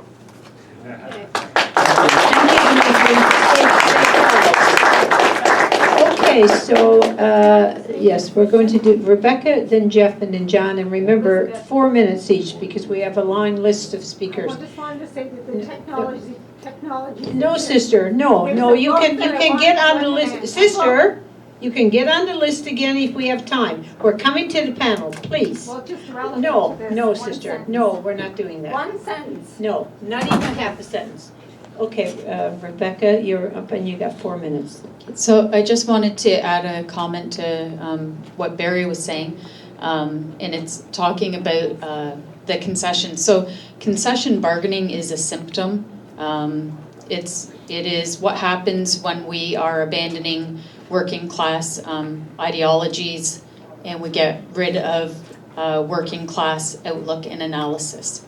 right? So then you end up in this situation where concessions can seem logical and the only other option.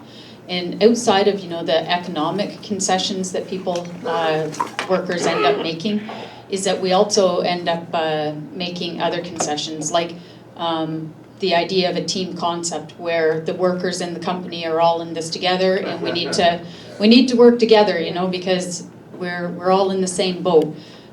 Something that Bob White had talked about that really bothered him with the demands for concessions in the past was that he called it the equality of sacrifice. So the company's making some sacrifices, the workers have to make some sacrifice, we're all going to make some sacrifices.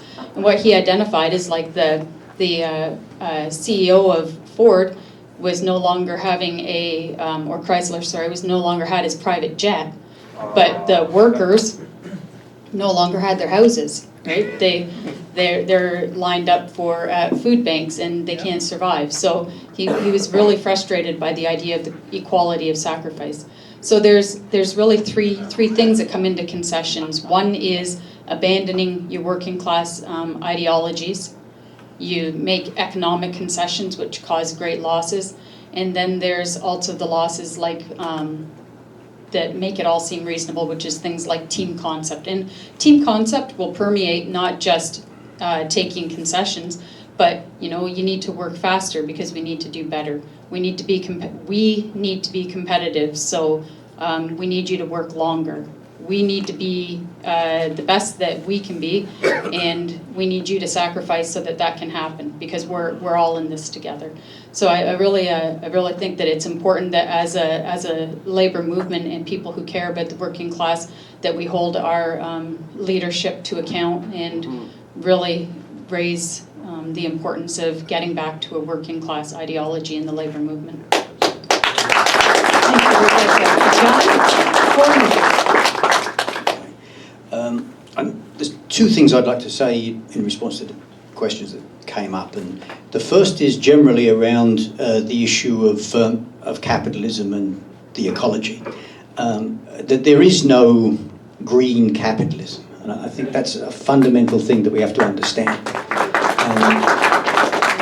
We actually have before us a rather telling example at the moment in the form of Bolivia.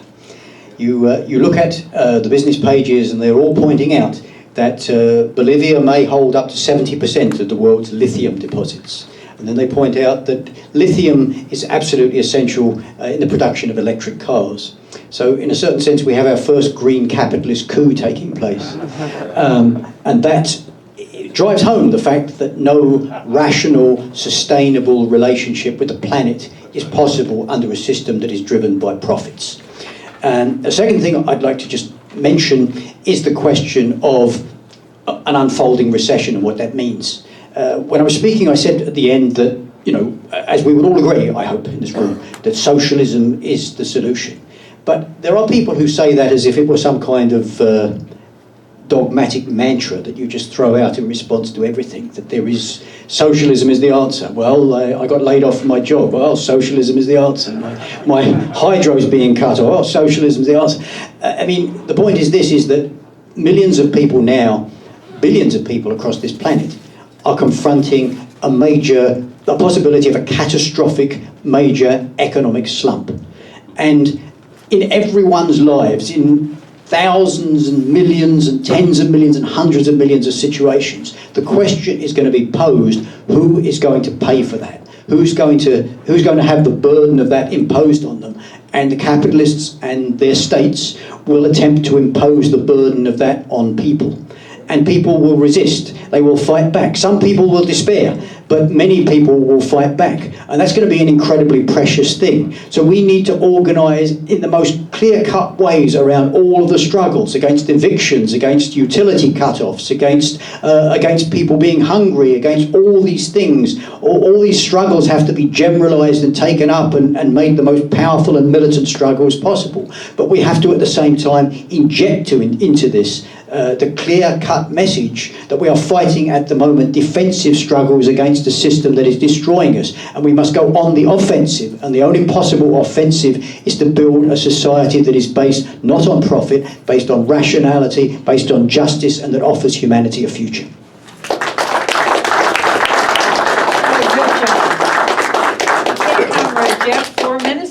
goes to you and the mic.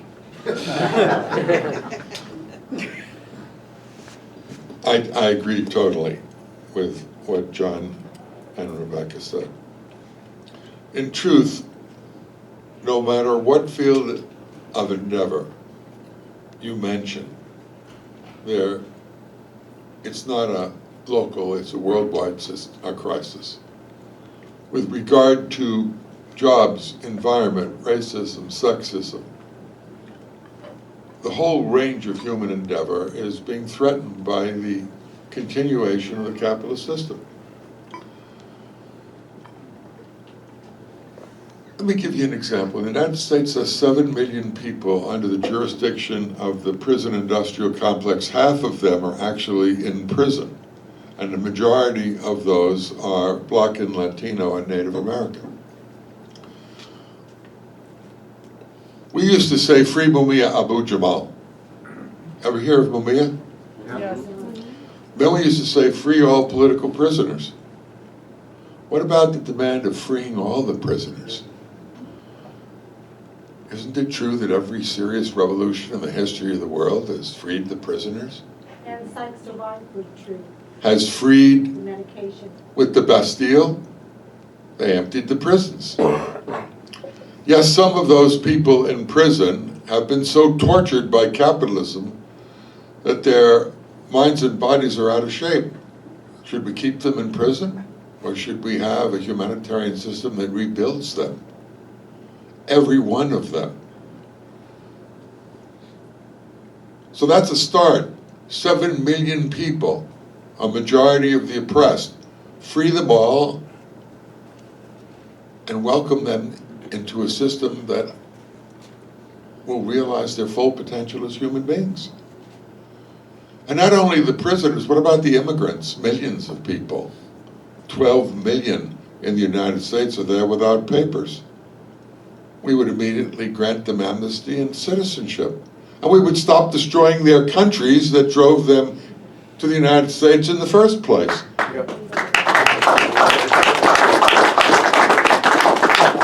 What about the diversity, the destruction of the coral reefs, the dumping of trillions of tons of plastics and poisons into the waters? Threatens life on Earth. We would fundamentally change that. We would foster the return to the diversity of life on the planet in all of its forms. Animal life, plant life, and so on, which are being destroyed by capitalism. What's the condition for all of these? The abolition of capitalism. But what's the precondition for the abolition of capitalism? We discussed that yesterday.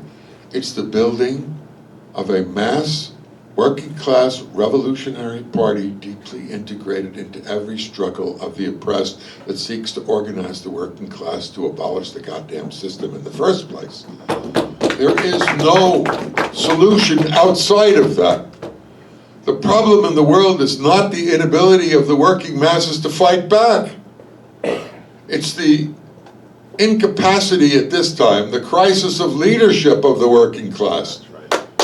And that's why we're here today. We are the embodiment of the lessons of the victories and defeats of the working class from the beginning of time. That's what Marxism is all about. And we want to apply those lessons to the liberation of humanity. And there is no other solution than the abolition of capitalism, and that can't be achieved without a revolutionary leadership. 30 seconds. Which is why we're here today. You owe me 20 seconds. Put in your securities. Okay. All right, folks, so I have 6 people on the list. And hear you. Oh, I'm sorry. Mike, of course. I have 6 people on the list, and then we have to come back 7. I have 7 people on the list. No, it's no good to put anybody else. It's a sister, so we don't have many sisters speaking. Nobody else is getting on the list because it's 3 o'clock, and we've got to have, all of these people might take to 3 minutes, and then we got to come back to Jeff, and I'll have to fight with him for time.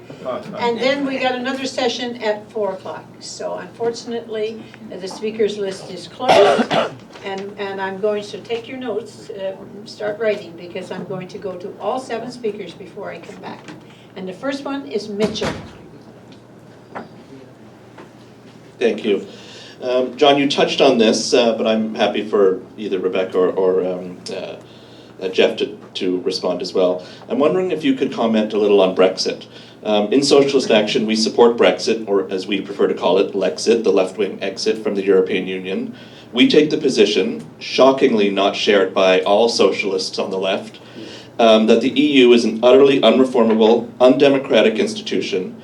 The EU actually has the word capitalism etched into its founding documents. And based on the conversation today, if that doesn't scare the shit out of you, I don't know what will. Needless to say, we don't stand with the Tory position, and nor do we stand with the fascist thugs who are backing them up and increasingly using violence. We do take the position that Brexit creates the conditions for an economic crisis that socialists must take advantage of, to use as a starting point to build a united socialist states of Europe. So I'm just hoping you could comment a little on Brexit, the economic implications related to leaving the EU, and the steps needed to move toward a socialist Europe. Thanks. You ready to speak?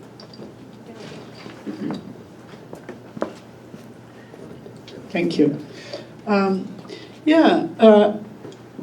It is really nice to hear the things that Jeff says of when we get there. It is really inspiring. However, I have to say that I have been waiting for the revolution since I was 6 years old, and I asked my mom why the communists were persecuted, and she said, it is because they want everybody to be equal. So I have been waiting, and when I grew up, not just I waited, but I joined the ranks. And I joined a party that was pretty much like Socialist Action, just bigger, much bigger. And in my party, when I was 20 years old, there was like lots of young people. We were lots of young people there. Unfortunately, in my country, what we got after, I think we did get a lot, since I grew up in a dictatorship, and in a country with horrible social inequality. And we did get a lot for what it was, but unfortunately, what we had was a government that had to make all kinds of concessions, even to get elected. And then it was brought down by a coup d'etat. So what I'm getting to is, I am an activist. I have been all my life. I work against evictions. I work for tenants' rights. I work for whatever I can do for a more fair society.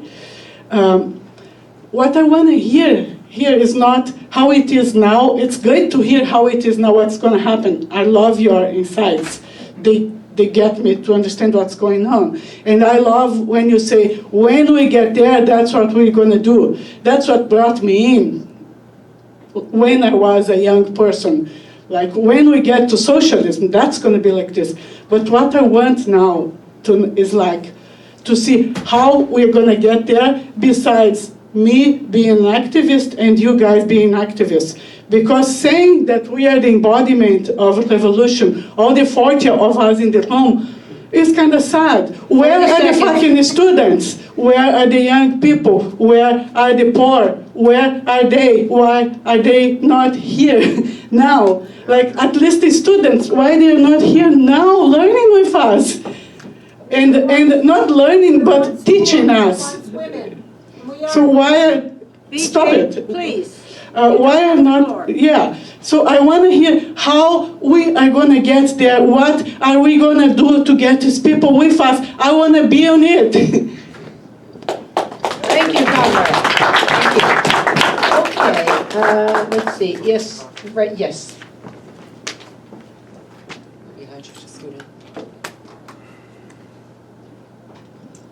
Hi there, thank you. So I had a question about automation. I think a lot of the conversation right now is pretty pessimistic in that we'll say 20 to 40% of jobs will be wiped out in the next couple decades. And I think it's pessimistic because the automatic assumption is that these jobs will simply be lost and that these people will have to have their lives subsidized, possibly by universal basic income. And proposals for UBIs thus far have been woefully inadequate. Andrew Yang comes to mind with his $12,000 a year. No one can live on $12,000 a year, especially not in Toronto or any urban environment. So they're unrealistic and they're inadequate. But I recently read a book called Fully Automated Luxury Communism by Aaron Bastani. And he spoke about the prospect for technological development, automation, and the decreasing costs of renewable energy to allow for universal basic services. So because energy and automation will decrease in price and increase in abundance, the opportunity to provide for the basic needs of everyone will increase dramatically. So I'm curious about whether you're optimistic or pessimistic about automation, and I'd also like you to comment on the antagonism presented by automation and decreasing energy costs as a challenge to the predominant ideology in regards to producing basic goods and services. If it's free through cheap and abundant energy and fully automated manufacturing, will that not lead to a ideological shift among the average person, perhaps people who don't read Marx or who don't read these types of documents and maybe don't even think about that today. But if their food, for example, is being produced entirely by machines, it's being delivered by machines, and grocery stores are being stocked by machines, do you think that the aesthetic impact of that will bring the conversations that we're having here into more of the ideological mainstream? Thank you. Thank you. The sister over here in the end of the row. Thank you, thank you. Hello? Oh, okay, thank you. So I have actually more questions, but they're very, very short. I'm going to try to make them really, really short. Well, the first is thank you very much for the very insightful comments you all shared with us, including Dimitri's. And the questions are for any of you who would feel like pitching in. You all alluded in one way or the other to what some have called the dollar imperialism, right?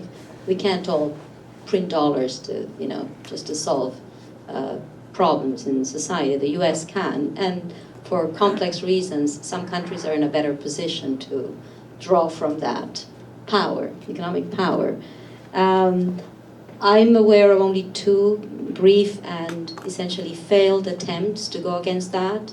One was from Venezuela's Chavez, who was trying to get the sucre as an alternative currency going, and other forms of economic transaction that simply bypass the dollar. Well, he's not with us anymore. And the other one was, if I'm correct, Muammar Gaddafi, and he's gone too. So do you have any comments or strategies about how we could overcome the imperialism of the dollar? What strategies? This is a big question, so maybe some insights or references on where to look and how to move on. The other one has to do with, I wonder what you think about why the uprisings that we're seeing throughout the world are by and large seen as what, rightly or wrongly, is called the Global South, rather than in the North. So, or, at least the sort of core countries that have the, greatest technology, high income and whatnot. And except for the case that I think that John mentioned about the teachers, and I wasn't aware of those details, so I'm happy to hear that.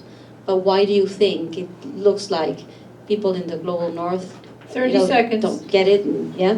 And let me say the last then would be, what would you recommend to students? The people are burdened by all kinds of things under capitalism. Students here by the burden of student debt.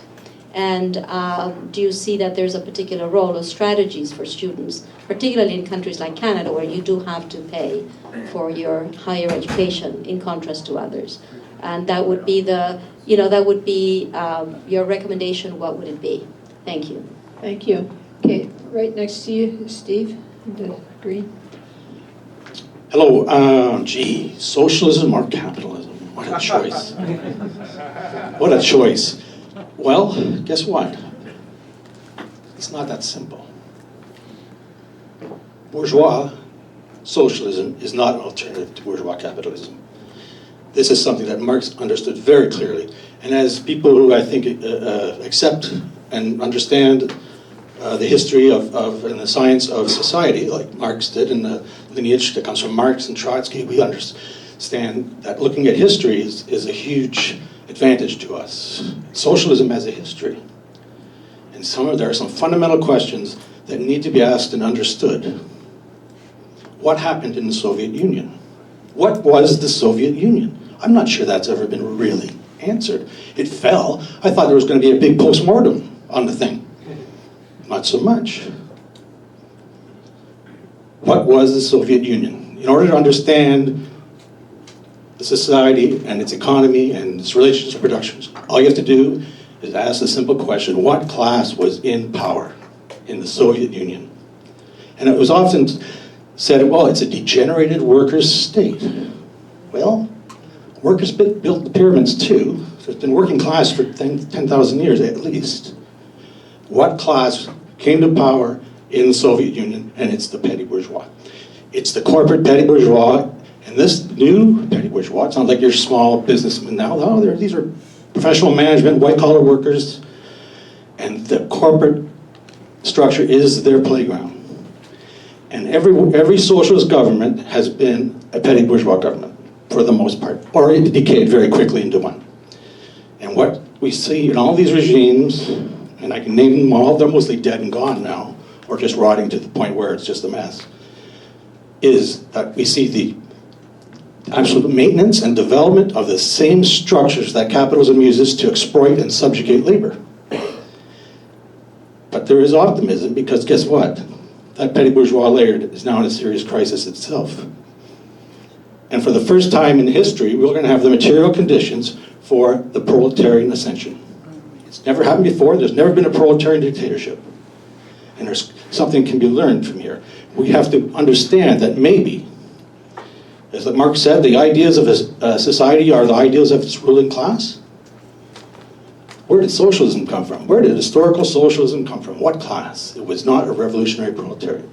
So I suggest, with great optimism, that in our time, there will be a proletarian ascension. The material conditions are ripe for it, and this socialism may look quite a bit different than the old petty bourgeois historical socialism. Thank you.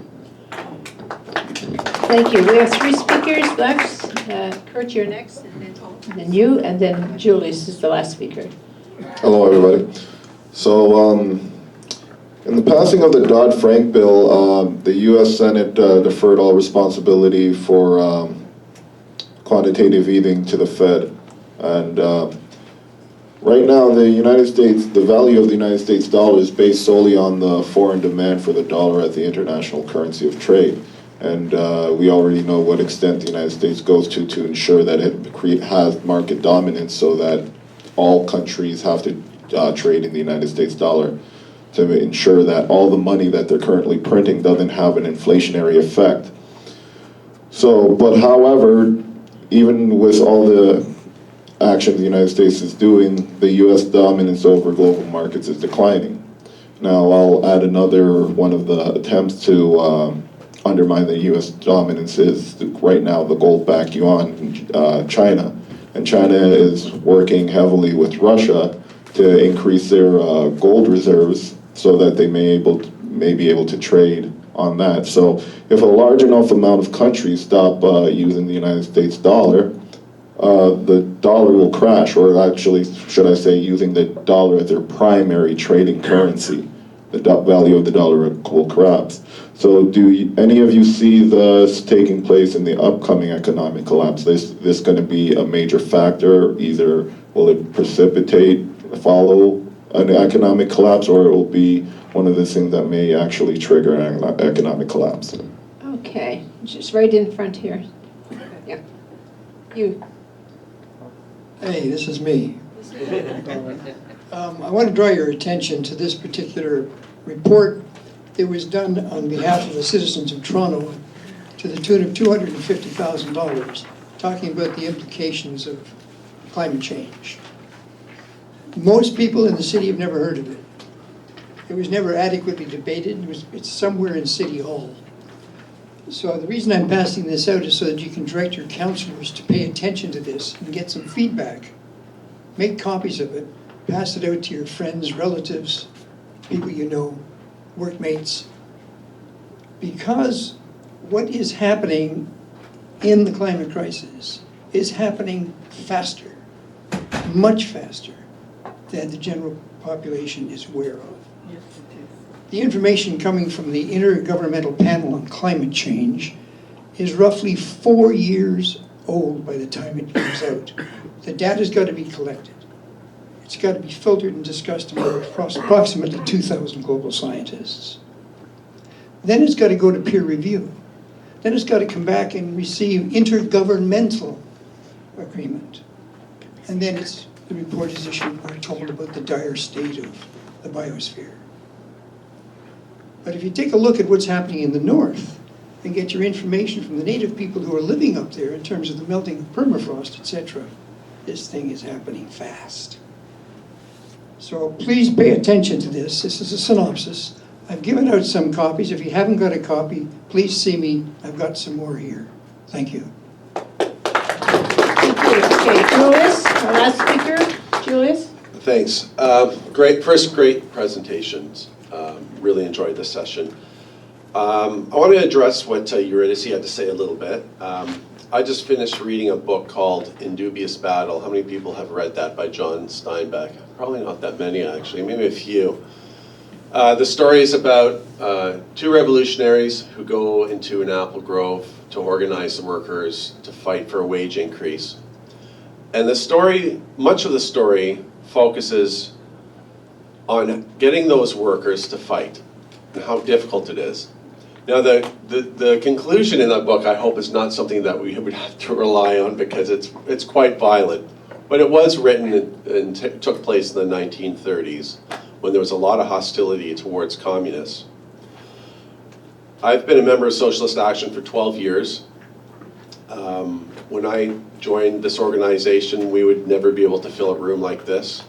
This is a small group of people in society at large, but it's much more, it is, fairly diverse. It's more diverse even than maybe, 5-6 years ago.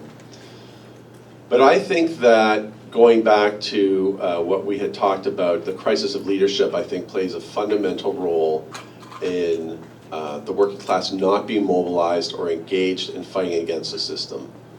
We've seen example after example of workers, the ideas of workers, progressive ideas being blocked by the misleadership of our workers' movement. And you don't have to belong to a union to be impacted by the lack of action of the labor movement. From the Elite Manifesto, which came out by a group, not revolutionaries even, they were, they were reformists, some of them were Marxists, who wanted to challenge capitalism in a somewhat serious manner. It was blocked by the labor bureaucrats, even though it had support across the political spectrum, from the Tories to the NDP. It was blocked by the NDP. Millennials, there was a study just put out by Blue Cross United States saying that millennials are not going to live as long as Generation Xers on average in the United States because of the low wages, precarious work, all of these financial pressures that a whole generation and below them are going to suffer. So revolutionaries can't control the material conditions that people respond under, but we can be there to talk about what is going on and that there are alternatives. 30 seconds.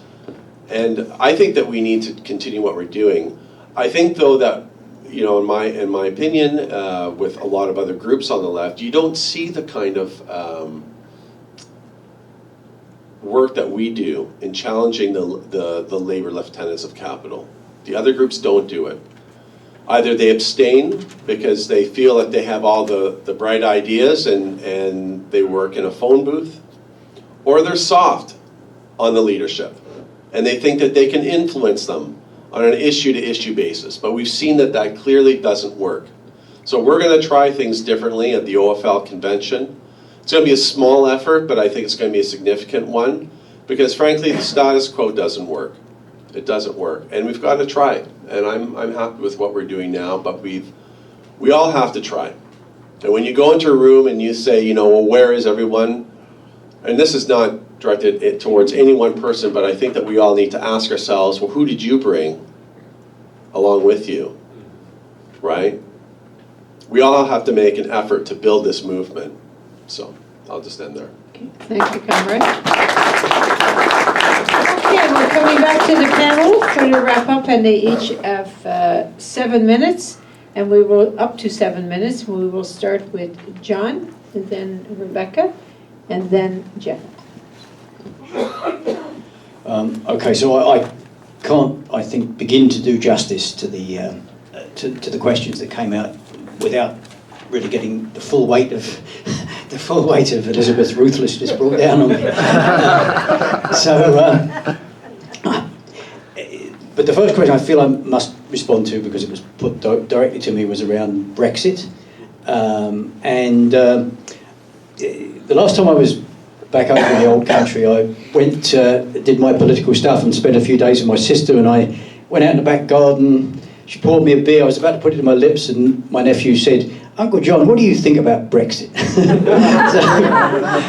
so it's a big question, and I totally agree that the EU is a totally reactionary, neoliberal institution that is concerned with attacking workers within the confines of Fortress Europe and establishing a most racist boundary for the people who seek to come to Europe to survive. I think it's an utterly reactionary institution, thoroughly undemocratic. Obviously, what Boris Johnson has in mind is dreadful.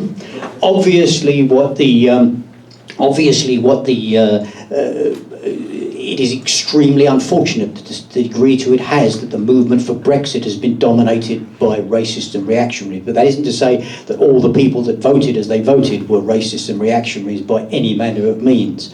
It is extremely unfortunate there has not been a clear, as you put it, Lexit, a clear left perspective that has been put forward, because that's extremely upsetting, because I know Jeremy Corbyn feels that way, but has simply not done so for various reasons. I think the truth is that had that lead been given for a real left radical alternative to the EU, then the debate could have played out entirely differently within the UK. Then secondly, just to mention the question of automation, and I certainly don't have time to get into basic income as much as I would love to, but I really think, first of all, that the robot future has been predicted for a very long time, and automation is a real issue, but it's much more nuanced than is being suggested in some quarters. But just as there's no green capitalism, there is also no post-capitalist capitalism that creates a just and equitable future. Automation will be used by the capitalists to undermine the rights of workers and to drive down living standards and to create a war between desperate unemployed people and workers who have jobs. And the working class must, to the best of its abilities, put limits on that by fighting for reduction in hours of work and without loss of pay and all those kinds of initiatives. But Elon Musk is well known for putting forward this notion of the robot future, and he tells us it's going to be this wonderful robot future, and the bounty is going to be so great that everybody's going to get this universal basic income, and we're going to live in this wonderful socially just place. The reality, as far as I'm concerned, is there's a simple question we should put to Elon Musk: is why do you get to keep the robots? That's the solution. That's the solution. It is only under capitalism that automation creates a crisis.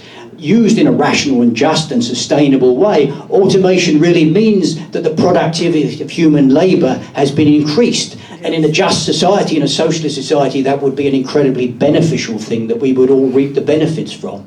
So that's what we're fighting. That's what we're fighting. We're fighting the misuse of the technological potential that we have in our hands under a system that just simply can't provide a just society under it. I'd also say, with regards to the uprisings that are taking place, the global uprisings that are occurring, and they have been focused to a large degree in the global south. That is true. The neoliberal order has wreaked such misery and pain and destruction on communities, and this infectious movement of resistance is very understandably, I think, being focused to a huge degree in the global south. But let's not remember there are also struggles going on everywhere in the so-called global north as well, that really deserve a place within that global movements of resistance, be it the movement, the Yellow Vest movement that emerged in France reflects the fact that people reject the neoliberal order and are looking for a way forward. That movement has been shaped by a great anger, but it's also been shaped to a significant degree, with all its contradictions, by precisely the weakness of the left that exists at the present time. But I have no doubt that we are going to see resistance to the neoliberal order that will include not just the global north as an abstraction, but will be fought out right here as well on the streets of Toronto by workers and communities that refuse to accept what they're imposing on us. There was a question that was raised about, how do we get there? We have this notion of socialism and the need, but it hasn't happened yet. And I can identify with that frustration, because I remember when I was 18 years old, I went and bought a car on what in England was called hire purchase, rent, or rent buy to own, or rent to own, or whatever you would call it. So I bought this car and I had absolutely no way of paying for it. But I bought this car on the notion that I couldn't possibly make the payments, but my sense as an 18-year-old was that capitalism was so doomed there was going to be a complete banking collapse. And that theory didn't work out. The car was taken away from me. So I can identify with a sense of frustration that one feels, because we've all, I think, in our lives, many of us, most of us, perhaps all of us, have hoped for that mass movement to arise much sooner than we thought it would, for that revolutionary movement to emerge much sooner than has been the case.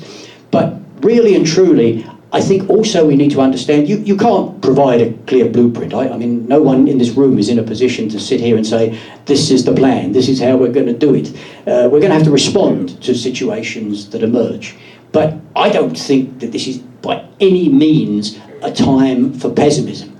I just saw pictures that I put up on my own Facebook page. I saw pictures of mainly indigenous women in Bolivia defying the authorities.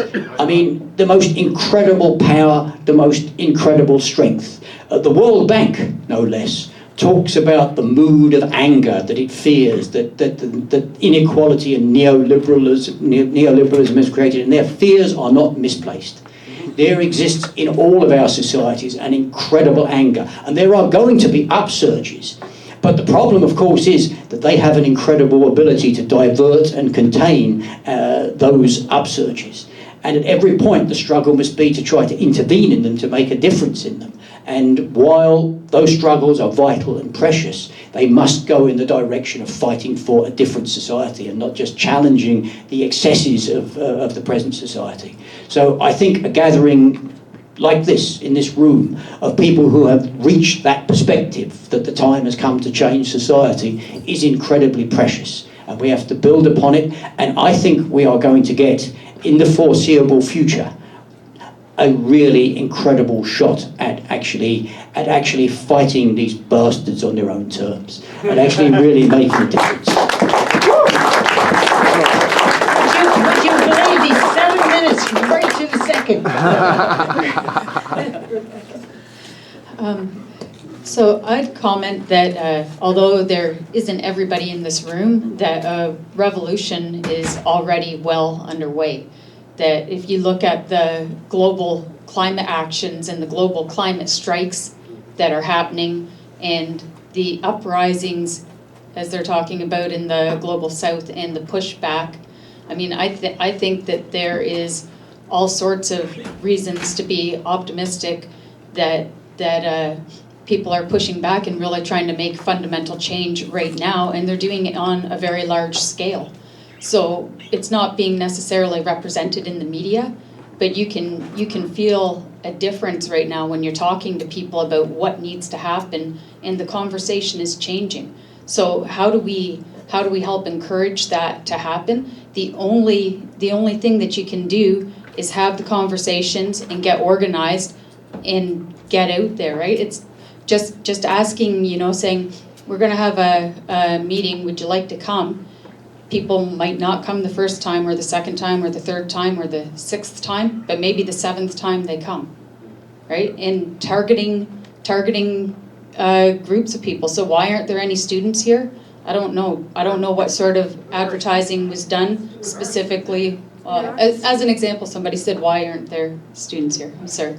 But, what advertising was done for that group? And if there are students here, then obviously the advertising was effective and it worked. And so you have to build on that and take it further. I mean, with Green Jobs Oshawa, trying to organize events and get people to come out, we'll hand out 1,000 flyers and get 40 people, right? Or we hand out information on the website and we get hits, but it's slow in building. But it builds when people start picking it up and they say, you know what, Green Jobs Oshawa is a good idea and we're going to share it too. And it helps when you're educating yourself and educating others and challenging others every time you have the opportunity. So when people are talking about what's going on in Bolivia or what's happened in Venezuela, I know that this organization has a very strong history of standing up for those things, right? But I'm sure outside of these doors, when you're talking to friends and family, you're going to run into constantly people saying, well, what about their human rights? Or, heard that they have a terrible human rights. That guy's a dictator, right? But they're not being challenged often enough, and it's up to individuals to do that. As far as the automation is concerned, so the auto industry, automation, it's not new. It has been since industrialization. Automation has been threatening employment in jobs forever, and I don't think it's something that is avoidable at all. I don't even think that we should try to avoid it. I think John summed it up nicely, saying that automation in a just society would be a great thing, right? So the challenge becomes, how do you have the conversation? I know there's varying opinions on universal basic income, and the way that it's presented right now is probably not really to the benefit of most people, because the way it's presented right now, as I understand it, is, or it was talked about in Canada anyways, you would get a universal basic income, but you're going to lose other supports that you have. So it's not really a gain. But the idea of a universal basic income is really, I think, what's at the heart of socialism anyways, is that everybody's getting looked after to the best of society's ability, right? And everybody's going to do the work that's required, and hopefully with automation it'll be a lot less work than what we have to do right now. But so I don't think that we need to be worried about automation. We need to be worried about a system that isn't accommodating the citizens and looking after people, right? The corporate greed instead of public need is a real problem. Am I out of time? No. Okay. Get 2 more minutes. 2 more minutes. Okay. Can we have a follow-up of what's happening in Venezuela? Bolivia? We have Bolivia, but Venezuela. I just want to say too to Julius's comment that again the labor movement needs to be motivated and pushed to the left. I mean, there were actual purges in the labor movement of left-wing people. They purged socialists, they purged communists in the decades in the past, and I think that's something that we're feeling right now, the loss of, because there isn't enough of a left conversation that happens. It's always seems to be trying to find solutions within the capitalist system, and you can't win that way. We can't beat the corporations playing in their game. We have to come up with a different way of doing it, and we have to get our leadership, whether you're in the union or whether you are participating in civil organizations or worker, like the Workers' Action Center and the Fight for 15 and Fairness. These things are all trying to hold leadership and pull labor into a bigger conversation. So I think it's important to participate in these types of things as well. Okay, Jeff, you have 7 minutes and 20 seconds. Thanks. I have to say that I agree 100% with John and Rebecca in all the answers they gave. I couldn't have said it better.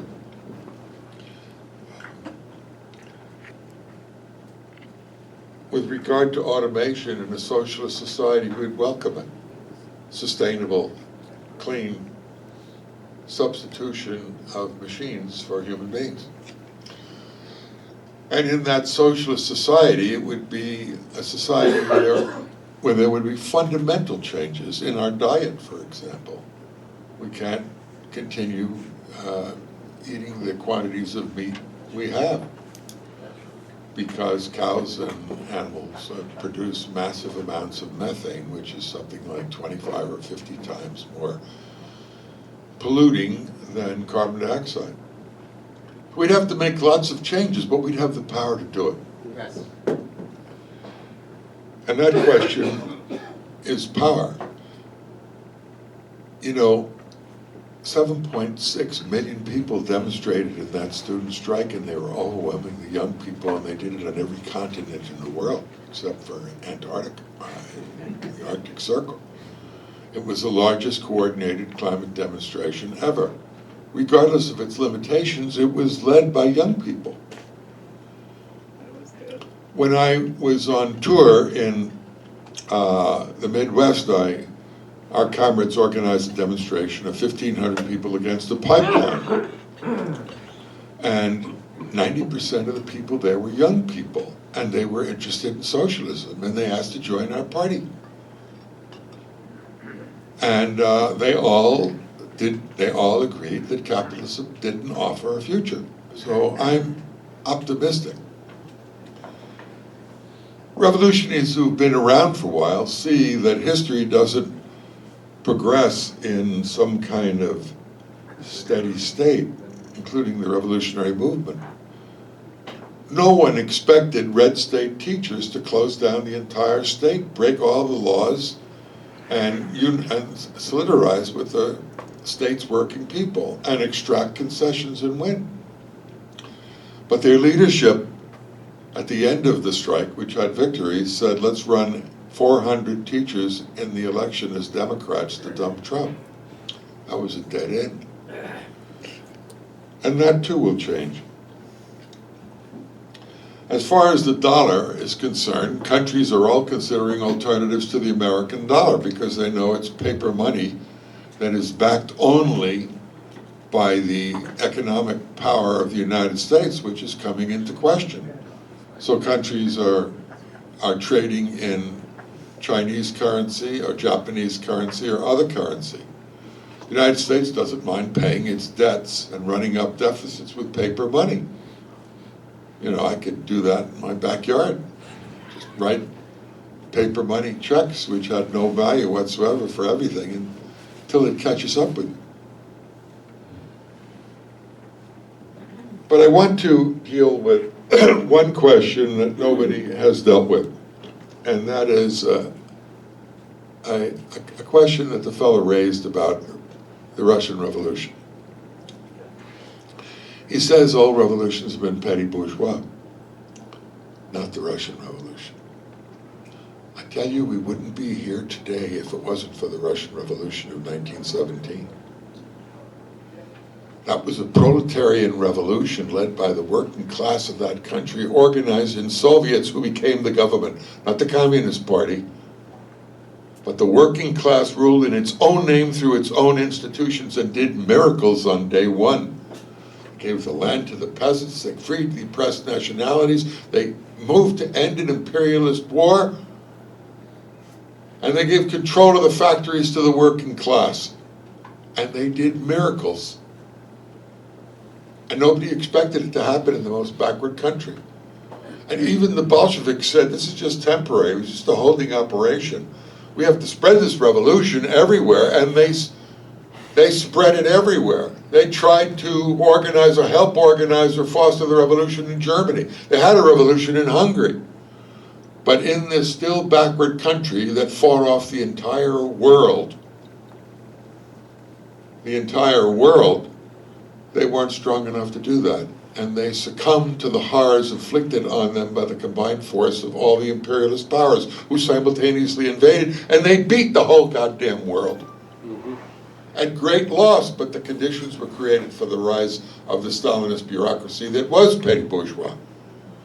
But those precious moments, those years of workers' power that John Reed spoke about, that the best revolutionaries on earth went to the Soviet Union to meet the leaders of the revolution. They built a new international based on the principles of the Russian Revolution. That's the reason we're in this room today. If they hadn't won that victory, set that example for what a proletarian society could be. And yes, we have written 1,000 books on the betrayals of Stalin, but Stalin was a product of the imperialism. That beast is capable of the worst atrocities, which they perpetuate on the planet every second of our lives. 400,000 people slaughtered in Guatemala by the U.S. imperialist beast. 4 million in Vietnam. 1 million in Indonesia. 80,000 1 minute. under the Salvadoran Nicaraguan dictatorship. Not to mention those who die of poverty. So we have good answers, and our time is coming today. When we toured the Venezuelan embassy protectors, we went to San Francisco State, and 100 youngsters showed up and they cheered. And they were multiracial, equal proportion of men and women, young people in their 20s who are ready to join a revolutionary movement. We have to find our way to them.